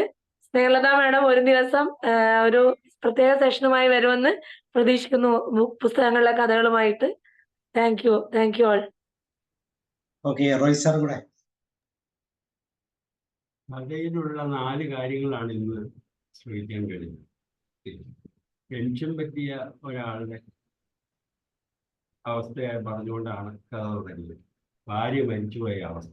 പിന്നെ ഈ ഗ്രാൻഡ് പേരന്റിന്റെയും കൊച്ചുമക്കളുടെയും ഒക്കെ ആ സ്നേഹത്തിന്റെ ഊഷ്മളത, അതിന് തടസ്സം വരുന്ന സാഹചര്യങ്ങളും ഒക്കെ ഒന്ന് ചിന്തിക്കാനുള്ള അവസരം വളരെ ഭംഗിയായി ഗീതാമാഡം അവതരിപ്പിച്ചു. അതായത് പൂപ്പെ എന്ന അപ്പൂപ്പനും മാലാഹക്കുട്ടി എന്ന് വിളിക്കുന്ന അപ്പൂപ്പനും പൂപ്പെ എന്ന് വിളിക്കുന്ന കൊച്ചുമകളും ഒക്കെ വളരെ അധികം ഈ ആ ബന്ധത്തിന്റെ ഊഷ്മളത കാണിച്ചു. ഒന്ന്. പിന്നെ ഇന്ദിരയുടെ വേർപാട്, പൊന്നൂട്ടിയെ നോക്കിക്കൊള്ളണം എന്ന് പറഞ്ഞിട്ടുണ്ട് കാര്യം. ഇതെല്ലാം മനുഷ്യ ജീവിതത്തിലെയും കുടുംബ ജീവിതത്തിലെയും ചില സ്നേഹബന്ധങ്ങളുടെ ഊഷ്മളതയും അതിന് തടസ്സം നിൽക്കുന്ന സാഹചര്യങ്ങളും ഒക്കെ വളരെ ഭംഗിയായി വരച്ചു കാണിച്ചു. പിന്നെ ഗ്യാസ് ഇല്ലാണ്ടായതുകൊണ്ട് ഒരു കുടുംബജീവിതം രക്ഷപ്പെട്ട ഒരു സാഹചര്യം, അത് വളരെ അമ്മ മാത്രമുള്ളതും ചന്ദ്രേട്ടനെ മാത്രം സ്നേഹിക്കുന്നതുമായ രേണുക, ആ മക്കളില്ലാത്ത ദമ്പതികൾക്ക് സംഭവിച്ച ഒരു കാര്യം, മറ്റൊരു ബന്ധത്തിലേക്കുള്ള ആഗ്രഹം വന്നതും ഒക്കെ സാധാരണ ജീവിതത്തിൽ പലയിടത്തുമൊക്കെ സംഭവിക്കുന്ന കാര്യങ്ങളൊക്കെയാണ്. പക്ഷേ അത് അത്രമാത്രം ഇത് ഉള്ളത് നടക്കാൻ അനുവദിക്കാത്ത രീതിയിൽ സാഹചര്യങ്ങൾ, അതായത് ഗ്യാസ് ഇല്ലാതായത് വളരെ ഭംഗിയാണ്. വളരെ സസ്പെൻസോട് കൂടി കേട്ടുകൊണ്ടിരുന്നത് വളരെ ഭംഗിയായി അതിൻ്റെ സസ്പെൻസ് തീർത്തതെല്ലാം വളരെ അപ്രീഷിയബിൾ ആയിരുന്നു ഗീതാദേവി പാഠത്തിൻ്റെ കഥ. പിന്നെ മീനാക്ഷിയും രമ്യയും കൂടി കുടുംബജീവിതം ചർച്ച ചെയ്ത് ഷെയർ ചെയ്ത് കൂടുതൽ ബന്ധങ്ങൾ, ഭാര്യാഭർത്തൃ ബന്ധങ്ങൾ മോശമാക്കുന്നതിനുള്ള സാഹചര്യം വന്നോ എന്ന് കൂടി തോന്നുന്ന സാഹചര്യമാണ് ഈ ഓപ്പൺ ചർച്ചയിൽ വന്നത്. അപ്പോ അതിനുള്ള ഉപദേശങ്ങൾ രമ്യയിൽ നിന്ന് മീനാക്ഷിക്ക് കിട്ടി. എന്നായാലും ആ ഒരു സാഹചര്യത്തിൽ നിന്നും സ്വന്തമായി തളർന്നു പോകാതെ ആ മക്കളെയും വളർത്തി സന്തോഷമായിട്ട് ജീവിക്കാനുള്ള ഒരു ഊഷ്മളതയും ഒരു ധൈര്യം ഉണ്ടാക്കിയെടുത്ത മീനാക്ഷിക്കുട്ടിയുടെ കാര്യവും വളരെ ഭംഗിയായി ഈ കാര്യങ്ങൾ കുടുംബജീവിതത്തിലെ സംഭവിക്കുന്ന പല കഥകളാണ്. ഇന്ന് നമ്മളൊക്കെ ഈ പത്രദ്വാരയൊക്കെ മീഡിയക്കൂടെയൊക്കെ അറിയുന്ന കഥകൾ വളരെ ഭംഗിയായി അവതരിപ്പിച്ച ഗീതാമാഡത്തിനും മറ്റ് ശ്രീകുമാരി ടീച്ചർക്കും ഒക്കെ നന്ദി രേഖപ്പെടുത്തുന്നു. അതോടൊപ്പം പണ്ട് മുതൽ കേൾക്കുന്ന പൊന്മുട്ടയിടുന്ന താറാവ്, അതൊക്കെ കാലഹരണപ്പെട്ട ഒരു കഥയാണെന്ന് തോന്നുമെങ്കിലും ഇന്നും ആശയം നശിച്ചു പോകാത്ത ഒരു കഥാതന്തുവായി ഈ കഥ അവശേഷിക്കുകയാണ്. അത് വീണ്ടും ഓർപ്പിച്ച ആ സ്നേഹലത മാഡത്തിനും അഭിനന്ദിക്കുന്നു. താങ്ക് യു എല്ലാവർക്കും. Thank you sir. ഗീതമ്മ പറയൂ, എന്താ പറയാനുള്ളത്? ഞാൻ ഈ ഗ്യാസ് ട്രബിൾ എന്ന് എഴുതിയ ഒരു കഥ, ഗ്യാസ് എന്നായിരുന്നു എന്റെ ഒരു സുഹൃത്ത് പറഞ്ഞിട്ടാണ് അത് ട്രബിളും കൂടെ ആക്കിയത്. ശരിക്കും ഗ്യാസ് എന്നായിരുന്നു ആ കഥയുടെ പേര്. ഇത് ഒരു 32 വർഷം മുമ്പ് എഴുതിയ സാറേ. അന്ന് ഡബിൾ സിലിണ്ടർ ഉണ്ടായിട്ടില്ല, അപ്പൊ എഴുതിയ കഥയായത്. അപ്പൊ അതാണ് അന്നത്തെ പേരുകളൊക്കെ വന്നത്. പിന്നെ അത് രണ്ടാമത്തെ കാര്യം എന്ന് പറഞ്ഞാല് ഞാനത് ഒരു കാര്യം പ്രതിപാദിച്ചാൽ ശ്രദ്ധിച്ചില്ല. എന്റെ ആ കഥയ്ക്കകത്ത്, അപ്പൂപ്പന്റെ കഥയ്ക്കകത്ത് പെൺകുഞ്ഞായത് കൊണ്ടാണ് അമ്മ അടിക്കടി പത്രത്തിലും ടിവിയിലും വരുന്ന വാർത്തകൾ അവളെ അസ്വസ്ഥയാക്കിയിട്ടുണ്ട്. അപ്പൊ ആ ഒരു പോയിന്റിലാണ് നമ്മൾ ആക്കുന്നത്. അത് നമ്മൾ ആർക്കും ശ്രദ്ധിച്ചില്ല. അപ്പൊ അതാരും പറഞ്ഞില്ല. ഞാൻ പക്ഷെ അത് പറയുമായിരിക്കുന്നത്. കുഞ്ഞുങ്ങളെ അവള് ശരിക്കും പറഞ്ഞാൽ അപ്പൂപ്പൻ്റെ അടുത്ത് മാറ്റിയത് അവളൊരു പെൺകുഞ്ഞാണ്, അപ്പൂപ്പൻ ഒറ്റയ്ക്കാണ്, മനുഷ്യരല്ലേ. അപ്പൊ അതാണ് അയാൾക്ക് തകർന്നു പോയത്. കുഞ്ഞിനെ കൈ തരുന്ന അവൾ ഏത് ഇന്റൻഷനോട് കൂടിയാണ് കുഞ്ഞിനെ അവിടുന്ന് മാറ്റിയത്, അത് അയാളെ തകർത്തിക്കളഞ്ഞു. ആ ഒരു പോയിന്റിലാണ് ഞാൻ അതാണ് എനിക്ക് തന്തു, അതായിരുന്നു അത് ഡെവലപ്പ് ചെയ്യാൻ ഈ കഥയിലേക്ക് വന്നത്. ഞാൻ അതുപോലെ ഗ്യാസ് വന്ന് എന്റെ വീട്ടില് എത്രയോ വർഷം മുമ്പാണ് ഇത് വന്ന്. അന്ന് എന്റെ മനസ്സിൽ കയറിയ ഒരു തീപ്പൊരിയാണ് ഒരു 30 വർഷം മുമ്പ് ഞാൻ ഈ കഥ എഴുതിയത്. അപ്പൊ അതുകൊണ്ട് ഇങ്ങനെയുള്ള ശരിക്കും ഒരു പെൺകുഞ്ഞായാല് വിശ്വസിച്ച് പലയിടത്തും കേൾക്കുമ്പോൾ ഇവിടെ എന്റെ ഹസ്ബൻഡ് അച്ഛനും എന്തെങ്കിലും ഒരു ചെറിയ നിമിഷം എന്തെങ്കിലും ഒരു പ്രശ്നം ഉണ്ടാകുമോ എന്നുള്ള പേടിയിൽ ആ കുഞ്ഞിനെ ഭർത്താവിനെ പറഞ്ഞ് തിരിച്ചിട്ട് അവനൊന്നും മിണ്ടാതാക്കിക്കൊണ്ട് ആ കുഞ്ഞിനെ അവിടുന്ന് കൊണ്ടുപോവാണ്. അതാണ് കൂടുതലും അദ്ദേഹത്തിന്റെ സ്ട്രൈക്ക് ചെയ്ത കാര്യം. അവിടെയാണ് അദ്ദേഹം തകർന്നു പോകുന്നത്. ഓക്കെ, പക്ഷെ അത് നമുക്ക് മനസ്സിലാക്കാൻ പാകത്തിനുള്ള ഒരു ചെറിയ ത്രെഡ് അതിന്റെ അകത്ത് ഉണ്ടായിരുന്നോ? ഉണ്ടായിരുന്നു. അടിക്കടി ടിവിയിലും പത്രത്തിലും വന്ന ന്യൂസ് ആയിരിക്കണം നിർമ്മല മരുമകൾ. ആരെങ്കിലും അത് പറഞ്ഞ നോബഡി ടോൾഡ്, അതാരും പറഞ്ഞില്ല. സാറില്ല, എന്നാലും എന്റെ കഥയ്ക്ക് ഇത്രയും നല്ല ഒരു എന്താ പറയാ ഒരു എല്ലാം കേട്ട് എല്ലാരും അതുപോലെ അഭിപ്രായം പറഞ്ഞതിനും നല്ല വാക്കുകൾ പറഞ്ഞതിനും നിരൂപണമായി പറഞ്ഞ എല്ലാം എന്താ പറയാ സന്തോഷത്തോടെ ഞാൻ സ്വീകരിക്കുകയാണ്. നല്ല സെഷനായിരുന്നു സാറേ. Very good. സാറിന് ഷാബു സാറ് സൈലന്റ് ആയിട്ട് കിട്ടിയ അവാർഡ്, സൈലന്റ് വിന്നർ അവാർഡൊക്കെ വാങ്ങിച്ചിരിക്കുകയാണ്. സൈലന്റ് ആ വാക്കിന് പേരെന്തായിരുന്നു? Silent hero. സൈലന്റ് ഹീറോ ആയിട്ടിരിക്കുകയാണ് sir. Actually you deserve it. All the best sir. God bless you. Thank you. പറയാം സാർ. ഈ സുവർണ മണ്ഡപം ഈ പണ്ഡിത സദസ്സെന്ന് ഞാൻ അവിചാരിതമായിട്ടാണ് ഈ രംഗപ്രവേശം ചെയ്തത്. ഈ സദസ്സിലോട്ട് എത്തിച്ചേരാനുള്ള സൗഭാഗ്യം എനിക്കുണ്ടായിരുന്നത് അസുലഭ സന്ദർഭമായി ഞാൻ കരുതുന്നു. എന്തെന്ന് വെച്ചാൽ ഞാൻ പെട്ടെന്ന് എനിക്ക് ഇവരെയൊക്കെ കഥ പറയുന്നത് കേട്ടപ്പോൾ ആ ഒരു പ്രചോദനം ഉൾക്കൊണ്ടാണ് ഞാൻ ആ വെച്ച് കഥ എനിക്ക് പെട്ടെന്ന് ഉണ്ടായി പറയാൻ തോന്നുകയും ആ കഥയ്ക്ക് ഇത്രയധികം പ്രശംസയും പ്രചാരവും ഒക്കെ എനിക്ക് ചിന്തിക്കാൻ കൂടെ വയ്യ. അത്രയ്ക്ക് സന്തോഷം കൊണ്ട് ഞാൻ മതി പറഞ്ഞിരിക്കുകയാണ്. ഇനി നല്ല നല്ല കഥകൾ എൻ്റെ കയ്യിലുണ്ട്. സാർ അനുവദിച്ചാൽ ഞാൻ അവതരിപ്പിക്കാം എന്നുള്ള ഒരു മനോഹരമായ ഒരു ചിന്ത എൻ്റെ ഉള്ളിൽ ഉണ്ടാകുന്നു. തീർച്ചയായും. ഞാൻ അറിഞ്ഞില്ല മാം ഇങ്ങനെ കഥയൊക്കെ എഴുതിയ ആളാണെന്ന് എന്നോട് പറഞ്ഞു. ഞാൻ ഒരു ചെറിയ കഥ അവതരിപ്പിക്കാന്ന് മാത്രമേ എന്നോട് പറയത്തുള്ളൂ. ഇന്ന് രാവിലെ ഒരു വോയിസ് ഇട്ടു, ഒരു ചെറിയ കഥ അവതരിപ്പിക്കും. ഓക്കെ, ആയിക്കോട്ടെ. പക്ഷെ ഇതുപോലെ 15 കഥാപുസ്തകങ്ങളൊക്കെ എഴുതിയ ആളാണെന്ന് ഞാൻ അറിഞ്ഞില്ല. അല്ല സാർ, ഞാൻ കഥ എഴുതും. 2-3 കഥകൾ മാസികയിൽ വന്നിട്ടുണ്ട്. അത് വായിച്ചോട്ടെ എന്നാണ് ഞാൻ ചോദിച്ചത്. അല്ലാതെ കഥകളുണ്ട്. നമുക്കും കഥ തീർച്ചയായും ഒരു മാമിന് ഇഷ്ടം പോലെ കഥകൾ പറഞ്ഞു.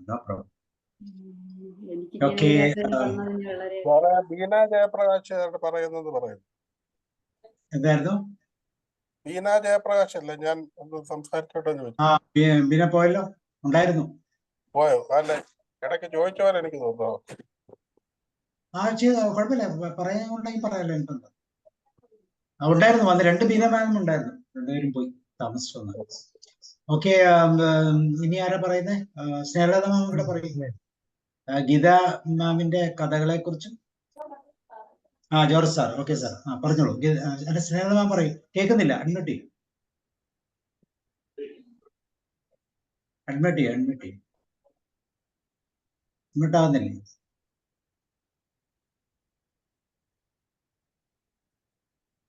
കേക്കാമോ? ഗീതാമാമിന്റെ ആദ്യത്തെ കഥയില് ആ ഒറ്റപ്പെടല് വളരെ ഹൃദ്യമായി തോന്നി. ഹൃദ്യമായിട്ടല്ല, വളരെ വേദനാജനകമായിട്ട് തോന്നി. പിന്നെ രണ്ടാമത്തെ കഥയിൽ ആ ONV കഥകളിൽ വരുന്ന ഒരു ട്വിസ്റ്റ് പോലെ ആ ഗ്യാസ് ആ സമയത്ത് തീരുന്നത്, അത് വളരെ രസകരമായി. എല്ലാരും പ്രാർത്ഥിച്ചുകൊണ്ടിരിക്കുകയായിരുന്നു അപകടമൊന്നും വരില്ലേന്ന്. അതുപോലെ തന്നെ അത് ശുഭപര്യവസായിയായി. നല്ല 2 കഥകള് വളരെ എനിക്ക് ഇഷ്ടപ്പെട്ടു. പിന്നെ എൻ്റെ കഥ ഞാൻ ഒരെണ്ണം അവതരിപ്പിച്ചത് ഇഷ്ടപ്പെട്ടതിൽ എനിക്ക് ഒരുപാട് സന്തോഷമുണ്ട്. നന്ദി സാർ. മാമിന്റെ കഥയെപ്പറ്റി ഞാൻ പറഞ്ഞില്ല. വളരെ ബ്യൂട്ടിഫുൾ ആയിരുന്നു കേട്ടോ. ഇപ്പോഴത്തെ എല്ലാ കുടുംബത്തിലും നടക്കുന്നതാണ്. നമ്മളിപ്പോ അവരെന്തെങ്കിലും ചെയ്യുവാണെങ്കിൽ ഞാൻ കണ്ടുവരുന്ന കാര്യങ്ങളാണ്. ഒരു നയമുണ്ട്, ഒരു മയമുണ്ട്. പക്ഷെ ബാക്കിയുള്ളവർ അത് സഹിക്കില്ല, അല്ലെ? ആ ഒരു ലെവലിലേക്ക് വന്ന, പക്ഷെ ബോൾഡാണ്. സ്ത്രീ എപ്പോഴും ബോൾഡാണ്. നല്ല കഥയായിരുന്നു കേട്ടോ. അതുപോലെ നമ്മുടെ പൊന്മുടന്ന താറാവ് അടിപൊളിയല്ലേ? ആർത്തി മൂത്ത് പ്രാന്തായെന്ന് കേട്ടോല. അതാണ് അത്. എപ്പോഴും ഓർമ്മിപ്പിക്കാൻ നമ്മൾ എപ്പോഴും കേൾക്കുന്ന കഥയാണ്. നല്ല എപ്പോഴും പുതുമയുള്ള കഥ. ഓരോ ദിവസത്തിലും ഒരു നിമിഷമെങ്കിലും ഇങ്ങനെ ഒരു സംഭവം നമ്മുടെ ജീവിതത്തിൽ ഉണ്ടാകാറ്. ചെറിയ ഒരു അത്യാഗ്രഹത്തിന്റെ സാധ്യത. ഓക്കെ, ജോർജ് സാറിന്റെ പറയും. Thank you sir, thank you. ഇന്ന് നല്ലൊരു ദിവസമായിരുന്നു. 4 കഥകൾ 3 കഥാകാരികൾ അവതരിപ്പിച്ചു. ഇനി അതിനെപ്പറ്റി ഒരു അനലൈസിങ് ആവശ്യമില്ല എന്നുള്ള നിലയിൽ എത്തിയിരിക്കുന്നു. തീർച്ചയായിട്ടും ഇതിൽ നിന്ന് വലിയൊരു അടിസ്ഥാനം ഞാൻ കാണുന്നത്, അനുകൂല സാഹചര്യം കിട്ടിയാൽ ഏത് മുട്ടും വിടരും. ആ വിടരാനുള്ള കഴിവ്, ആ ഭാവനകൾ നിറഞ്ഞ വലിയ കഥാകാരികളുടെ ഉൾമനസ്സും ആ ഭാവനകളുമാണ് ഇവിടെ വ്യക്തമായി കാണുന്നത്. അത് ഒളിഞ്ഞു കിടക്കുക. തിളച്ചു തരാൻ മാറ്റിയ ഒരു നല്ല ഒരു വേദി ഇവിടെ തുറന്നും കിട്ടിയിട്ടുണ്ട്. ഒന്ന് ഈ വിളക്ക് കെട്ടി കത്തിക്കാനുള്ള സംവിധാനം ഉണ്ടെങ്കിൽ ഒന്ന് തെളിച്ചു കൊടുത്തുകൂടെ? വെളിച്ചം മറ്റുള്ളവർ കാണട്ടെ. അതിനുള്ള അവസരങ്ങൾ ധാരാളം വരട്ടെ. ഈ കഴിവുകൾ വളർത്തട്ടെ. നിങ്ങളൊക്കെ വലിയ വലിയ ആളുകളാകണ്ട. ഈ തലമുറയ്ക്കും വരും തലമുറയ്ക്കും കിട്ടേണ്ട കഥകൾ. ഇപ്പോൾ നമ്മൾ മാധവിക്കുട്ടിയെ കുറിച്ചും അതുപോലെ മറ്റു പല എഴുത്തുകാരികളെ കുറിച്ച് പറയുമ്പോൾ വരും തലമുറകൾ നിങ്ങളെക്കുറിച്ച് പറയും. അപ്പൊ തീർച്ചയായിട്ടും നന്നായി എഴുതണം. സമാനമായ കഥകൾ നമ്മളിൽ പലരും കേട്ടിട്ടുണ്ടാകും. ആദ്യം ഡോക്ടർ പറഞ്ഞതുപോലെ കഴിഞ്ഞ നൂറ്റാണ്ടിൽ ജനിച്ച് ഈ നൂറ്റാണ്ടിൽ ജീവിക്കാൻ ഭാഗ്യം ലഭിച്ച പലരും ഇത്തരം കഥകൾ കേട്ടിട്ടുണ്ടാവും. എല്ലാ കഥയിലും നല്ല ഗുണപാഠങ്ങൾ ഒളിഞ്ഞിരിപ്പുണ്ട്. പക്ഷെ അതിലുപരിയായിട്ടുള്ള സന്ദേശങ്ങൾ ഇത് വീണ്ടും കേൾക്കുമ്പോൾ ഒരു ഉണർത്തല. അന്ന് കേട്ടതിനേക്കാൾ ഒരു പുതിയ ഗുണപാഠം നമ്മുടെ ചിന്തയിൽ വരും. ആ മാറ്റത്തിന് ഇതൊക്കെ നിദാനമാകും. അപ്പോൾ തീർച്ചയായിട്ടും ആ കഴിവുകൾ ഇനിയും വളർത്തട്ടെ. എല്ലാവർക്കും എല്ലാ ഭാവുകങ്ങളും നേർന്നുകൊള്ളുന്നു. പ്രത്യേകം 3 പേരെയും അഭിനന്ദിക്കുന്നു. സബ് sir, so much thanks. Thank you sir. So thank you sir once again. അപ്പൊ നമുക്ക് വൈൻഡപ്പ് ചെയ്യാം. താങ്ക് യു എല്ലാവർക്കും. ഒരിക്കൽ കൂടി മോഹൻ സാറിനും ജോഷി സാറിനും സാബു സാറിനും ഒരിക്കൽ കൂടി എല്ലാവിധ നന്ദിയും രേഖപ്പെടുത്തിക്കൊള്ളുന്നു.